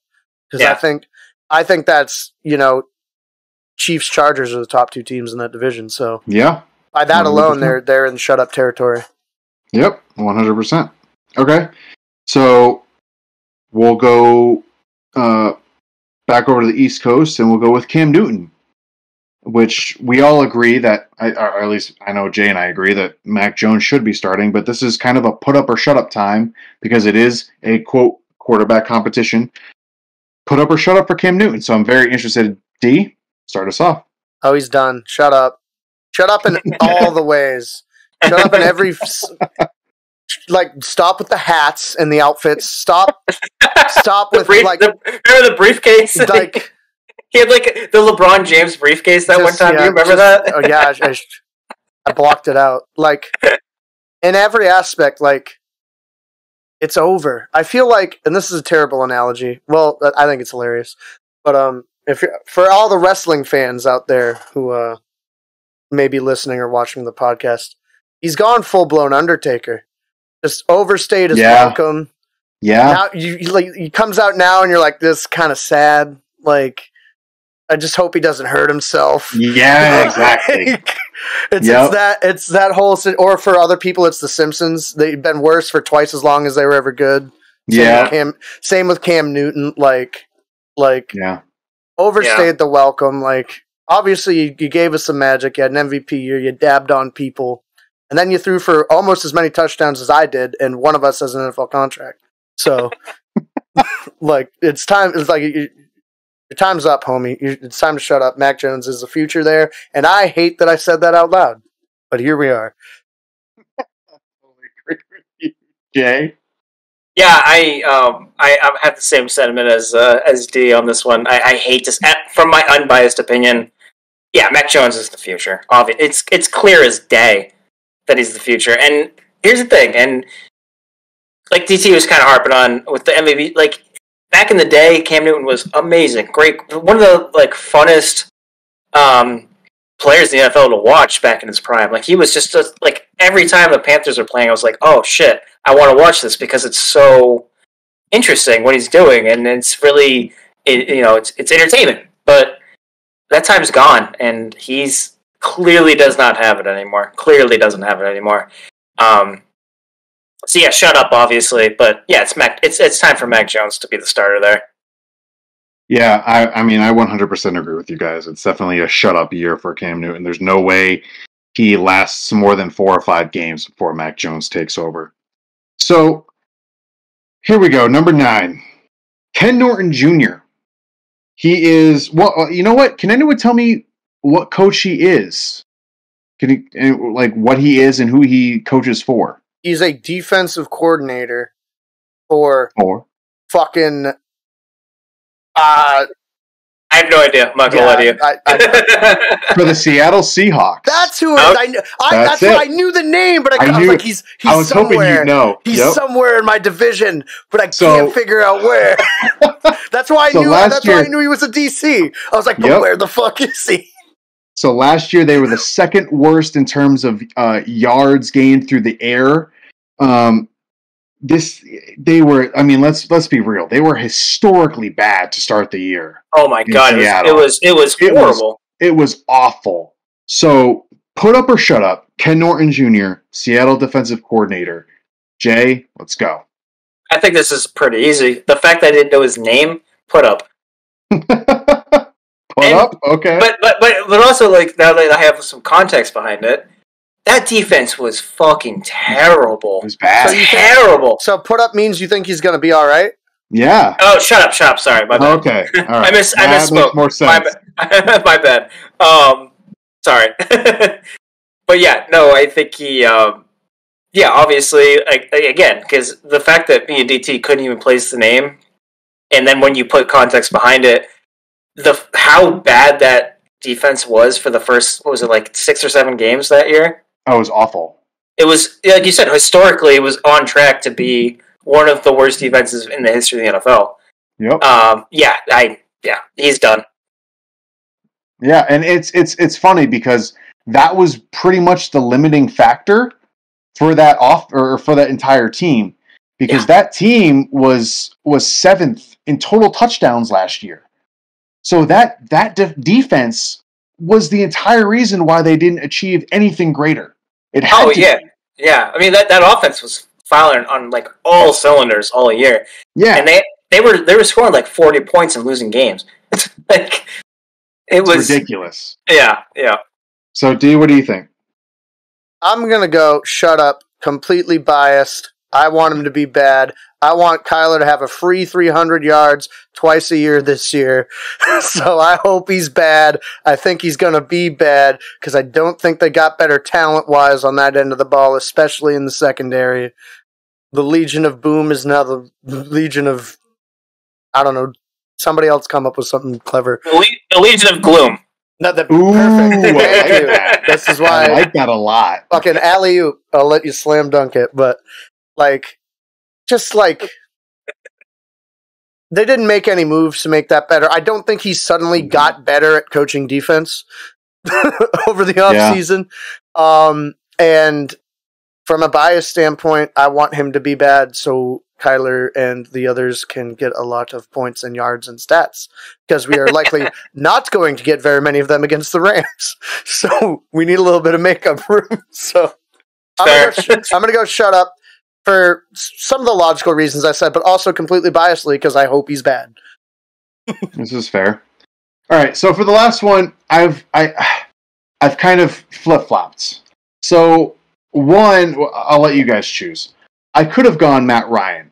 I don't like that one because Matt Ryan he was fourth last year in yards. Like he's definitely put up, but like the team was bad just in terms of defense. But that was more, a lot of other factors in terms of the coaching staff.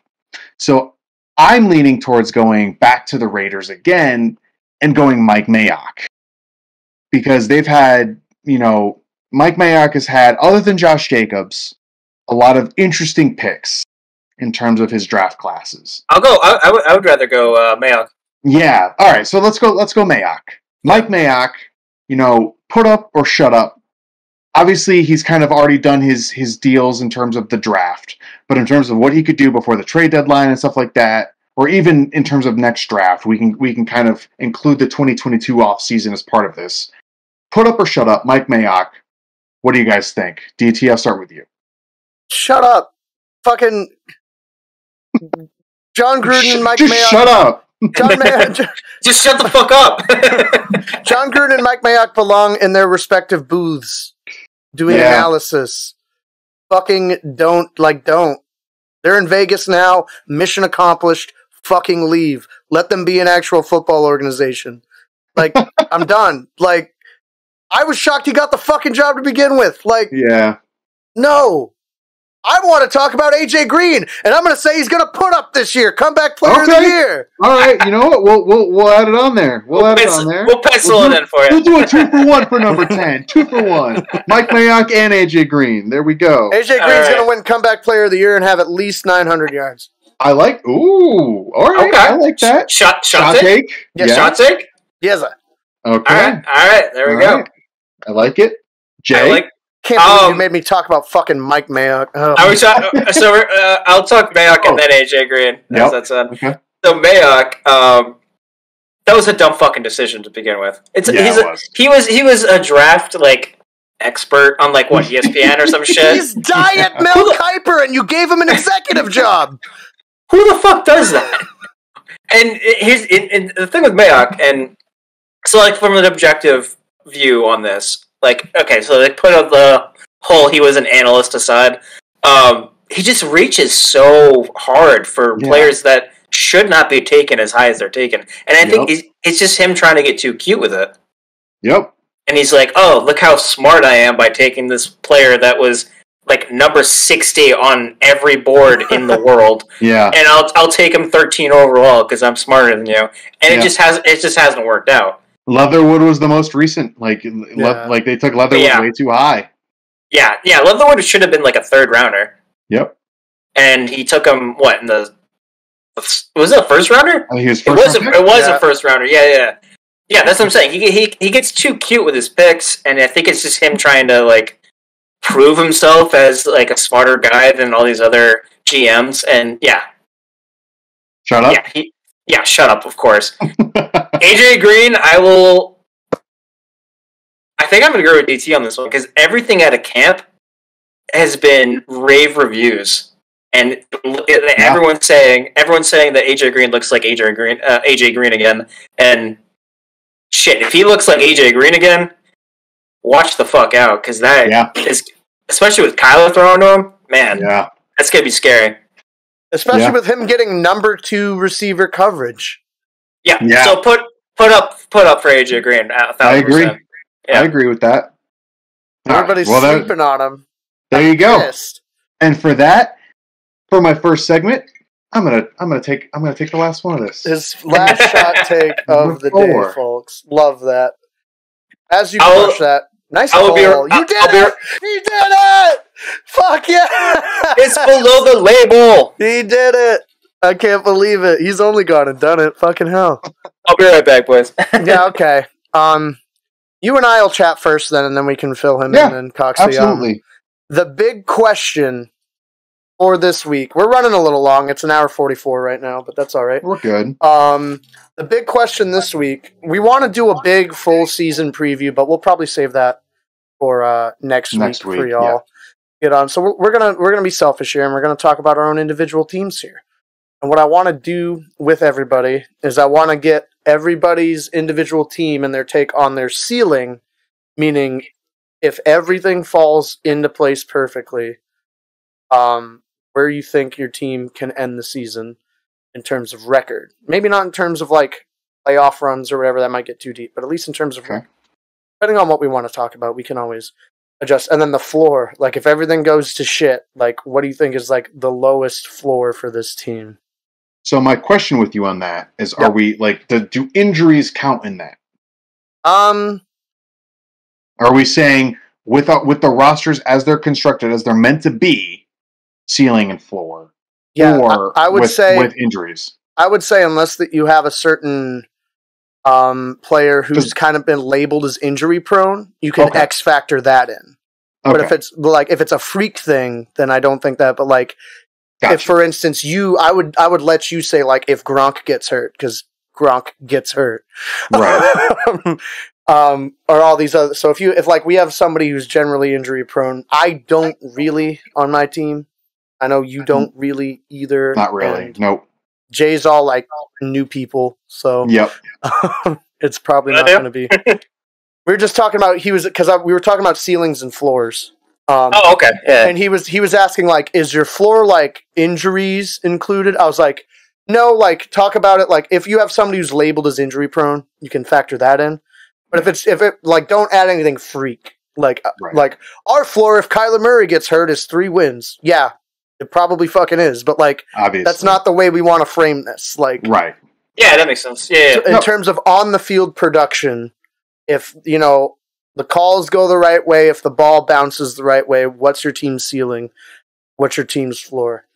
Don't really factor in off the field stuff again, unless you have somebody who's labeled injury prone. Like, I don't know if he'd do this, but if Cox wanted to be like, yeah, but if Gronk goes down, because we all know Gronk tends to go down, then I'll let him factor that in. But if you don't have a general person who's labeled as such, then don't factor it in because this is like in a vacuum ideal situations or less than ideal situations, depending on how the on-field product goes. Gotcha. Shall I lead? Do you guys want to lead? How do you want to do this? I can lead because it's the easiest fucking thing for me. Yeah, that's actually fair. Yeah.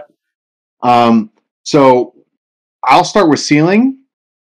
Everything goes right for the Bucks, it's a perfect season. If everything goes right, this team goes, 20-0 and wins the whole damn thing. The right 3 division championship Super Bowl with 17 wins, 20-0. I think if everything goes right, it's a 20-0 season. They signed everybody back. Let's be real. Where they were after the bye week, that's the Tampa Bay that they can be, where they can blow people out of the water if they want. Per their want, they will destroy teams. That's just the reality. We've never seen a Super Bowl team re-sign all 22 starters. We've never seen it happen. This is what they can be if they really want to. If they really work at it and they really come together, this is what they can be, is the perfect season. That's what they can be. That's their ceiling. Their floor, for me, barring a freak Tom Brady injury, is 14-3. Okay. That's their floor. Bills, Rams, and Colts. Those are the 3 that I could see as potential losses. That's it. Other than that, I don't maybe the Cowboys, since it's week 1 and everyone's healthy, maybe. Other than that, I just don't. I look at their schedule and I don't see the Saints don't scare me, the Falcons don't scare me, the Panthers don't scare me, Giants, Washington, like none of these teams scare me. They just don't. Sorry, the Jets don't scare me. They just don't. That's fair. I'm sorry. Like, it's week 15, so maybe Zach Wilson will have like some really good chemistry. That they don't scare me. So I look at the schedule, and 14-3 should be their floor. They should win the division handily. The floor for this team is NFC title game. For me, it's NFC title game. Anything other than that is, barring injury, a disappointment. That's where I'm at. Yeah, what do you think about that, Jay? Do you think he's got a point? Me personally, I think with the extended season, I don't think we're ever going to see an undefeated team ever again. I really don't. I just, the NFL's, it's a league of parity. Yeah. There's going to be a week where something goes wrong. Somebody that Brady might be off that day. The defense might let some assignments go. I don't foresee a team ever going undefeated ever again. I just want to quickly say I agree with you. Yeah, but I'm saying the absolute tippy top ceiling. Yeah. No, I know what you're saying. Yeah. Okay. I would say the ceiling for them is probably 2 losses. I would say the ceiling. Floor would be, I don't know, what we can't say 11-5 anymore. So 12-5. Yeah. 11-6. No, I'll go with 11. I'll go 11-6. 11-6 would be their floor. Yeah. Okay. Floor. It's a division. They should win the division, no matter what. Yeah, that division's not what it used to be at all. If they don't win the division, it's a fucking catastrophe. Yeah, no, they should handily win that division. I completely agree. It's like you said, they brought all their starters back. Yep. It all depends on Brady, though. It does. At 100%. some point, he's going to hit that cliff. At some point, it's going to happen. Father Time's undefeated. My thing with that is that Father Time is undefeated in terms of the physical, like what you can do physically. But Brady's, but the majority of Brady's game is mental. Well, look at Peyton Manning. Peyton Manning was, in my opinion, and I know you're going to not agree with me, the smartest quarterback that ever played the game. But he had his neck. And like all of that, like he couldn't move. Well, that's what I'm saying. So, like, if Brady has something happen, and he can still play, but like not as well as he used to. We're saying barring like freak injury. Okay, yeah, that's fair. Yep. So, yeah, I'd say like I don't know. Your floor is probably like 10 wins, like at the absolute worst if everything goes well. Probably 10 wins, like. Your ceiling's probably 14 or more wins. Definitely like deep playoff run. Like ceiling Super Bowl again. Like yeah, I think 100%. That's obvious. But like you guys will finish somewhere between 10 and 14 wins. I think like that's like I agree. Unless, again, barring something catastrophic, you're going double-digit wins, and that's your floor. So that's really all I have to say about it. I'm just gonna drink it in because it's not much longer that I'm gonna get this. That's true. Before we suck total ass again. Fucking enjoy it while you can, man. Yeah, exactly. Unless we become a retirement home, so I'll be fine with a retirement home. And now for something completely different, Jay. The New York Jets. Okay. Yeah. I'm going to be honest with you. The offense has been a breath of fresh air. I think that the concepts that have been put in the spring and summer, it's gonna. I think the offense is gonna surprise a lot of people. I really do. I really believe that the wide receiver core is, it's way better than people are giving them credit for. Corey Davis is amazing. Elijah Moore is a stud. Holy shit! What? I'm just wondering who's not giving the Jets wide receiver core credit. Man, they're good. Yeah, I know. Like, really? Yeah, they're good. I read articles all. They're dumb. Right, our fantasy football draft. They're dumb. Yeah. Well, yeah. I mean, even like even was it last weekend, right, Dave? Yeah, the fantasy football draft. We were talking about the Jets wide receiver core, and all of our friends were like, "Oh, the Jets! I'm not touching any Jets wide receivers." It's like, what? I drafted Corey Davis after Elijah Moore was off the board. It was a steal. It was a steal. That's a steal. Oh, they're dumb. Your friends are dumb. Yeah. Sorry to all of your friends, but they're dumb. I completely agree. But this is going to be the season where Jay and I agree the most on the Jets. Hilarious. I guarantee it. No, I think so. Like, back to my point, though, I think the wide receiver core is completely overhauled. It's actually good for the first time in God, who knows? Probably 2015 when they had Brandon Marshall. Yeah, that's exactly what I was going to say. Yeah, and Eric Decker on the other side. But anyway, so I think the offense will be good. The defense definitely fucking took a hit when Carl Lawson went down. Definitely took a hit. But I still think that Saleh can scheme around that a good amount. I don't think they're going to be a good defense. I think they'll be an okay defense because I really do believe that Saleh is one of the better defensive minds in the NFL. So back to the point though. As far as ceiling, everything goes right. I could see them going 9-8. Floor, we saw last year what the floor is. I could see them winning like 4 games as a floor. Just because, you're dealing with a rookie quarterback, so who the hell knows what's going to happen with that? Zach Wilson might light it up. Zach Wilson might have those rookie bumps in the roads. And that usually is what happens with a rookie.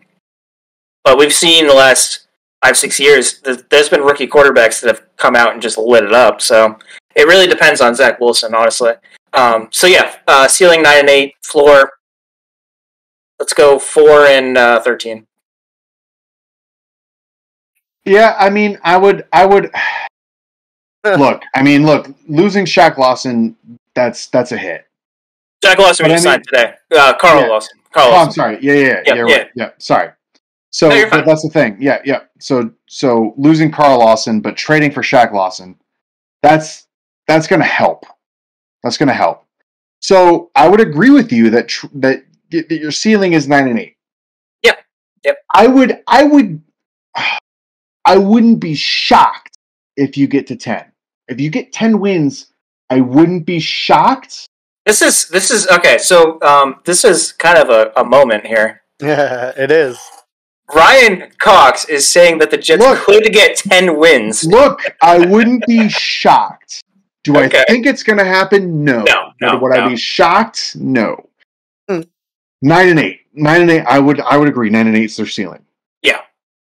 However, I'm going to disagree with you on the floor. The floor is 2-15. Fair. Just based on like the offense has taken strides, yes, but has the defense taken enough strides to win you enough games to get you above 2? I don't know. That's the thing. I don't know, and the reason I said it is because I believe in Saleh. Now, go ahead. No, it's, for me personally, like the defensive, the scheme was it the last like 2 years he lost his best pass rushers, and still they were in like top 5 last year. Am I wrong on that? Yeah. I think you're close. If anything, you're close. And aside from Sherman, can you name another corner on that team? No. Exactly. No. So I think he might because he's a cornerback guy, but not off the top of my head. Yeah, and even though that the D has taken some hits and it happened, injuries happen. Yep. I think Saleh is good enough to scheme around the losses he's taken, and I think the offense is going to take a big step forward. So I guess that's why I'm cautiously optimistic. So here's my thing. I think your floor is 2 wins, but what I actually think you're going to get, I think you're going to get 7-10. Yeah, and I think it's 7-10. You should be fucking so thankful because you're going to be competitive in so many of those games.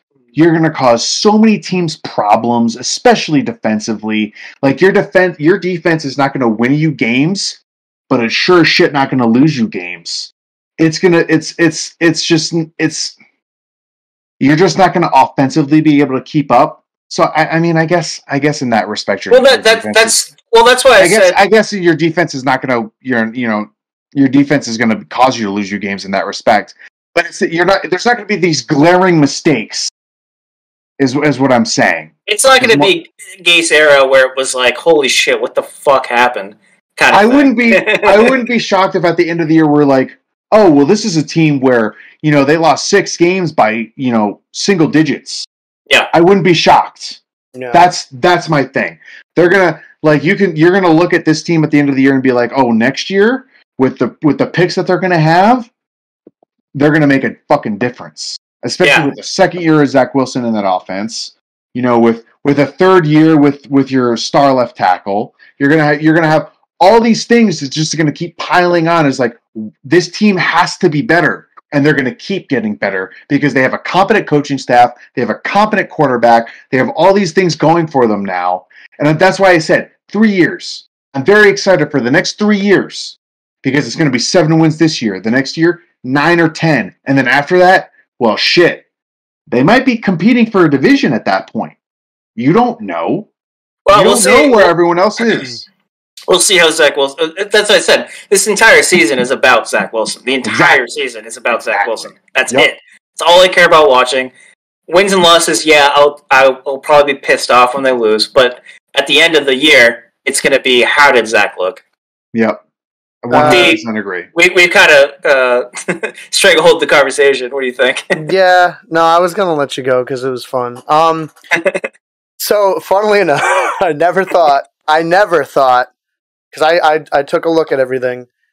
I never thought I was going to be the one to give the Jets here the highest ceiling. I looked at the schedule, and again, this is in a vacuum of if everything goes your way, you guys could win 11 of these games. Oh, okay. Show your work. Let's say. Yeah, so, I want you to show your work. So if the offense takes the strides that we think it will, if Saleh can scheme his defense, don't forget CJ Mosley's coming back, and we all know he's a guy. Sure. Quinnen Williams, a young guy who's going to make another leap. Like, you have a lot of young talent. Your biggest question marks are at the outside corner positions. So not where you want your issues. But no. Apparently Bryce Hall has been lighting up camp. So. Yeah, but let's come on. But there are ways. Well, they've done 2 joint practices against other teams, and he still has been locked out. I would love to get to my point. If you, I'm sorry. Go ahead. Don't mind. I'm sorry because you got all excited about me showing my work, and now you're talking. I know. Bryce Hall preseason practices. I know. I'm hijacking the conversation. I'm sorry. I look through the schedule, and this is, again, we talk about the ceiling being if everything falls into place. You guys have an incredibly favorable schedule. The only games I think are pretty much guaranteed losses for you guys are Bucks, Titans, and one or both Bills games. Not the Colts? I mean, they'll probably lose to the Colts, but I don't think it's guaranteed. It's at Indy. What I know. What are you talking about? I don't think it's guaranteed. Okay. Wow. Okay. No, let him go. Because again, this is in an ideal situation, and if we're talking about ideal situations, the Pats don't get any better. Okay. 2 is not for real, so they win those games. Okay. Wentz isn't for real. Like, then what are you going to do? Like, who's the backup in Indy? I don't know. Is it anybody? Eason from Washington. Jacob Eason. Yep. I'm not scared of him. Yep. I agree. You shouldn't be. No. Jameis is an X factor in the Saints game. I mean, again, that's another one you'll probably lose, but you don't know. Like, I think they could win that one. Again, absolute. You could. Yep. Absolute ceiling is 11 if everything goes well. Okay. Like that, I think that's why. Oh, what was that? What was that? Somebody was trying to come on. For audio listeners, it looked like somebody was trying to hop on the call. So I think absolute ceiling, like if the Pats are don't make any steps forward, if 2 is not for real, if a couple of things fall into place, like you said, you wouldn't be shocked if they won 10. I went up 1, and apparently now it's a fucking travesty. That's fair. You're right. So I was like, again, everything goes right. I think 11, and I think their floor, again, they have a pretty easy schedule. They do. Like I could see, I think like 8 and 9, is probably your floor. Lore, okay. Like you'll like, well, again, on the other side of the coin, I guess floor wise, like if Burrow and that new wave Zach Taylor offense kicks your ass, and like those Colts games goes the other way, and if the Patriots, so maybe the floor is a little lower than that. Maybe it's like 5, but okay. I was gonna say because if it's 8, then like at that point you're saying that the AFC East is going to be the best division in probably all of football at that point. And very well could be.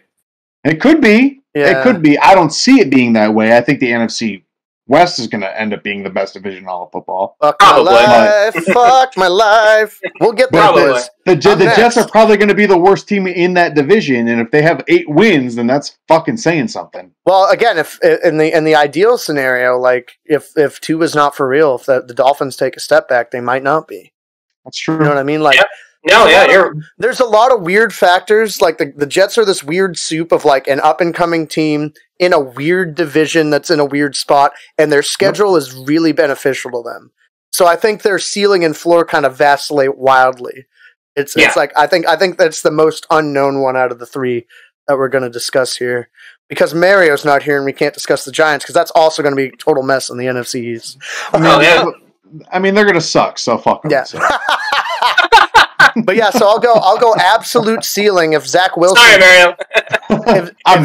If Zach Wilson plays like a almost MVP type candidate, not even Rookie of the Year type candidate, like if he slings that ball and those receivers take to the system and that solid defense is anything like the Niners, I'll give you guys an 11-win ceiling. But again, ceiling is not what I expect. It's how I think in the best scenario you guys are going to do. You're probably going to fall somewhere in the middle of the 11 wins and the 5 wins that I talked about. Who wants to do a shot take right now? Of that what? Zach Wilson has 4,000 yards passing, 25 touchdowns, and 10 picks. I'll take the 25 and 10 for sure. You want to take 25 and 10? Yeah, I'll take the 25 and 10. I've already done a bunch of ridiculous shot takes already this episode. I'll hold on. Well, you're going to do another one. Take it. Do it. I just took 4. Yeah, Shut that's up. because you had a bad take. Well, shut up. You know why I don't do 4? Because I don't take those bets. Well, you're not. That's not fun. Well, I already have a fucking unreal one. What's my one from earlier? AJ Green's going to win comeback player of the year, 900 yards That's true. or more. You do. That is a pretty, That is unreal. Yeah. So, all right, so 25 and 10. All right, leave me the fuck alone. I'll give you. Yeah, I'll take 25 and 10. What about 4,000, 25 10? I don't know about the 4,000. I'll take the 25 and 10 though. What if I Is it 25? Is it 25 total or 25 passing? 25 passing. I'll take it. Yeah, fuck it. All right, we'll do it. 25-10 passing touchdowns. We'll do it. All right, cool. Witness. That's a fun one. Are we good on the Jets? Yes. Yeah, we're good. Yeah. All right. Go to the cards. Last but not least, I think I have the hardest situation to gauge. Yes. We do not have a favorable schedule. No. By any stretch. We do we have the Jags. Alone. We have the Jags, which is the biggest gimme, and we have the Lions. So our floor is probably 2. But we have a lot of other big factors as well, like how the Niners develop. You know, we play the Rams twice. Panthers. Yeah, we'll probably beat the Panthers. Play the Rams twice. We play the Seahawks twice, and who knows how the Seahawks are doing. We play the Titans to start. So in a sport of momentum, that might not be good. We have the Browns and the Packers as well. Yes. Play the Cowboys. Like, it's rough. That's a murderer's row. Yeah, like we're like our ceiling.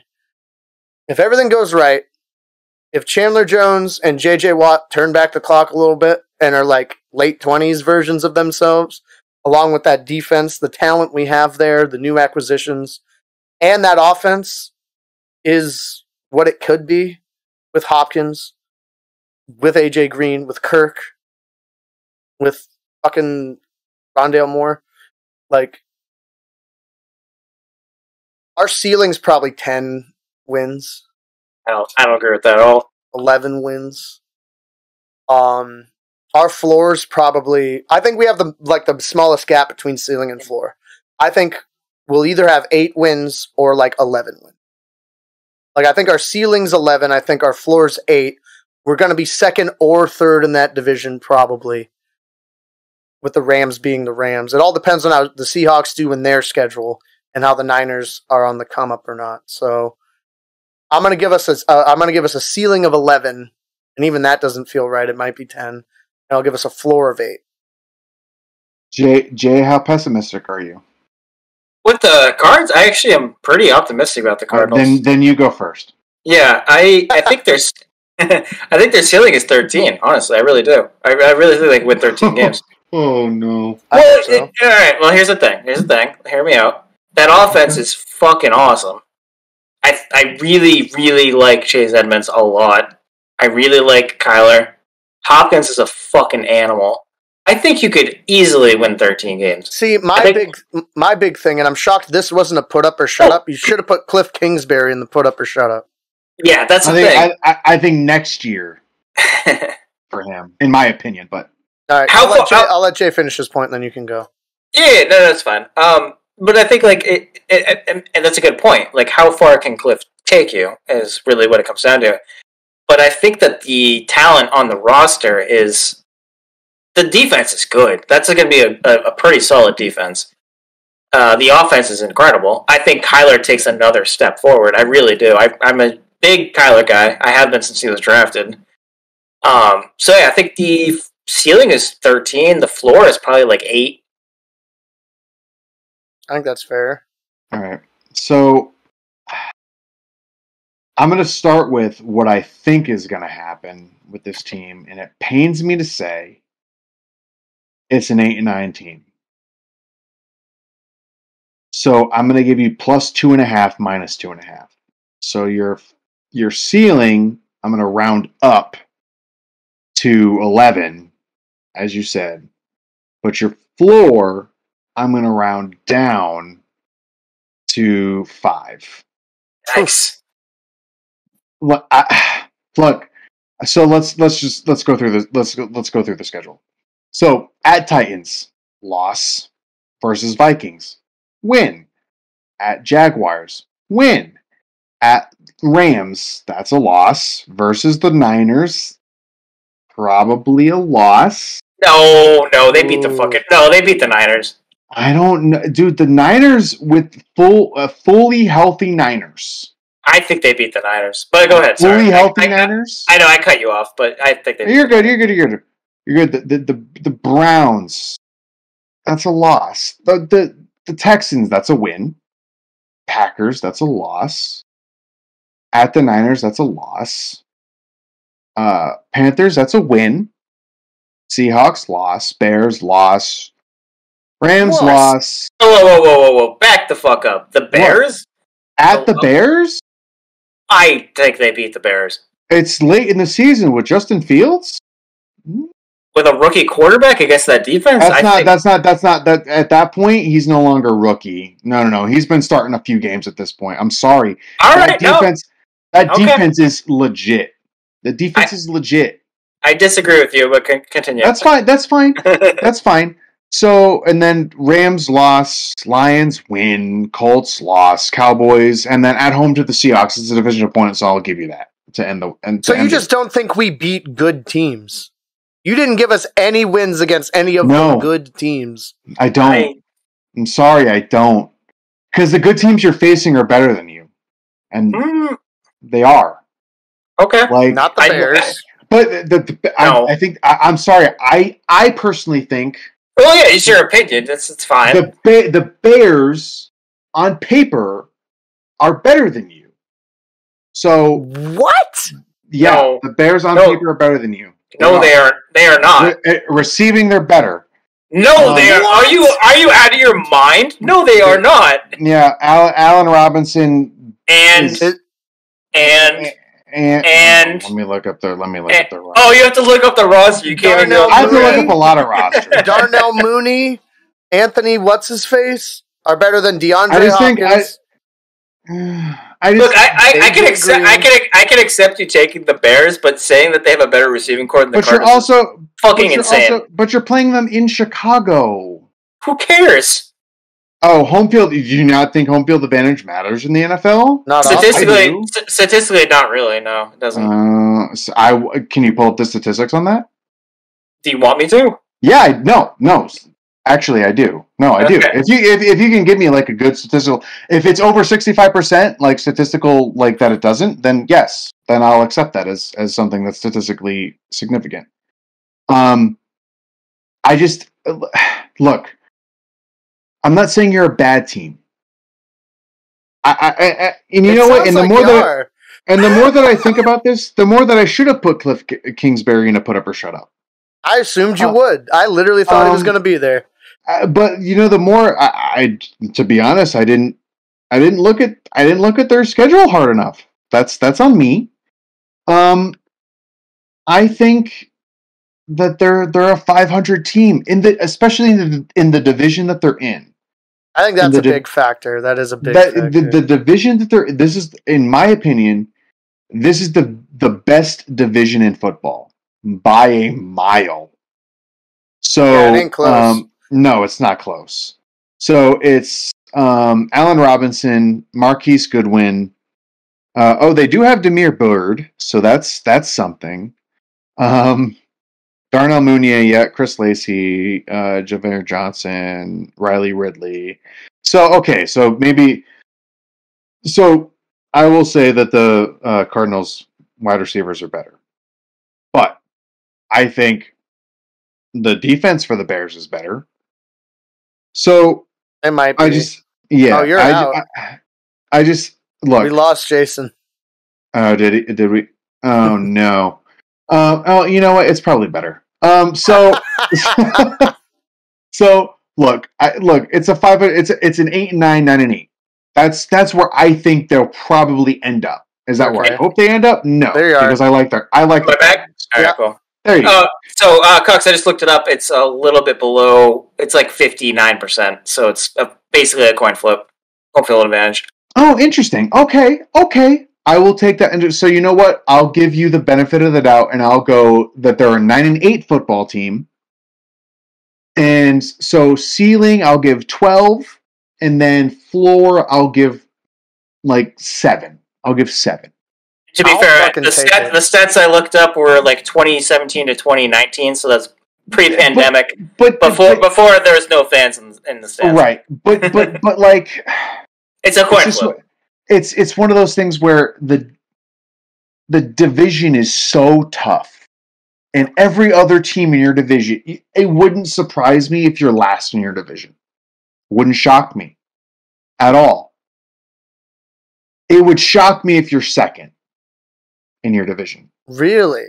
Yeah. If you're better than both the Seahawks and the Niners, that would shock me.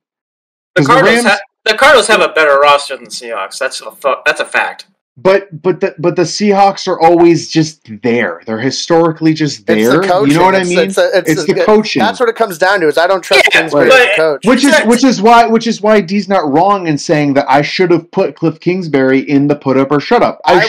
I would have said shut up. See, I should have done it.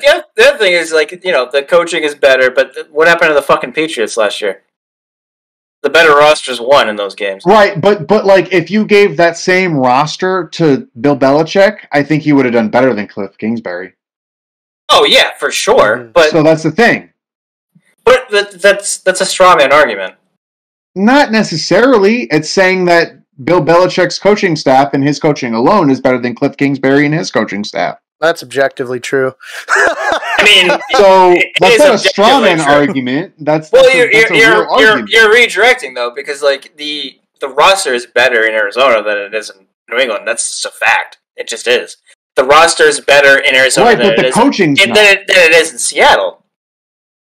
But the coaching's not necessarily. No, it's not. But I'm just saying that the roster. And no offense, I like Russell Wilson way more than I like Kyler Murray. As a quarterback and as a quarterback and as a leader, I like him better than Kyler Murray. Yeah, we know. You did a whole Swedish Chef bit last year about. I did. Yeah, let him cook. So, But, look. Forgot about that. You want to do that one more time for the audio listeners? Let's not. I implore us not to. I think if we... Bork. There he goes. No, go ahead. I'm happy if we split against the Niners and the Seahawks this season. I'm ecstatic if we take one from the Rams. Like, that's the way I see it. Like, almost the rest of the games to me I'm nonplussed about because they're going to go how they're going to go. But where I want us to make strides and see success is in that division. Here's why I didn't put them in put up or shut up is because of how hard the division is. Because it's not fair to judge him and that team like 8-9 or 9-8 in that fucking division. That's almost an accomplishment in and of itself just to remain competitive and relevant. Yeah. That division is so good. Yeah, it's a really tough schedule. It's a tough division. Like it's hard to judge Cliff Kingsbury because of how established and good the division is. It's hard to judge him. I've seen enough. We were the most penalized team last year. He doesn't know how to teach the team discipline. That's fair. He doesn't know how to stop the bleeding when things go bad. He doesn't have them in a good mental state. So that's fair. Unless he makes a huge stride this year and we're more disciplined, we're more mentally tough, we're in more games that maybe get a little wonky, I'm going to say he's out next year. Okay. Yeah, I can see that. Yeah, for sure. Who would you replace him with if you could? Fuck. Andy Reid. Someone who's not guaranteed a job with their current team. Oh, Bill Belichick. Yeah, easily. Is he available? Get him on the horn. Get him. I don't fucking know. If you had to pick like a college guy. Fucking hell, I don't know anything about college. Give you some Jim Harbaugh. No. Probably not. I don't like him. What about the coach of the Sooners? Maybe. Oh, Ryan. No, that's not Ryan. Ryan Day's the Buckeyes. I don't know who that guy is. Guys, we're at 2 hours and 20 minutes. Let's wrap up. That's fair. I think that was a fun little floors and ceilings. I'm eager to get back into this with you guys. And I hope y'all listening have enjoyed. We're approaching 2.5 hours. For those listening in audio form on Spotify, Apple Music, and on other podcast vendors, we hope you enjoy. Please rate us on those. I think it's 5 stars on Apple Podcast. Please. I think it's 5 stars. I don't know how you do it on other places. But if you like it, please let us know. And in the comments on YouTube, if you're watching the video form, get involved in the conversation. Let us know about your team, how you think they're going to do. Ask us questions. Maybe we'll read them off in a future episode. So we would love for you to be involved. We're very excited for Season 2 of Behind Enemy Lines, and we hope you'll continue to join us as we don't root for the home team.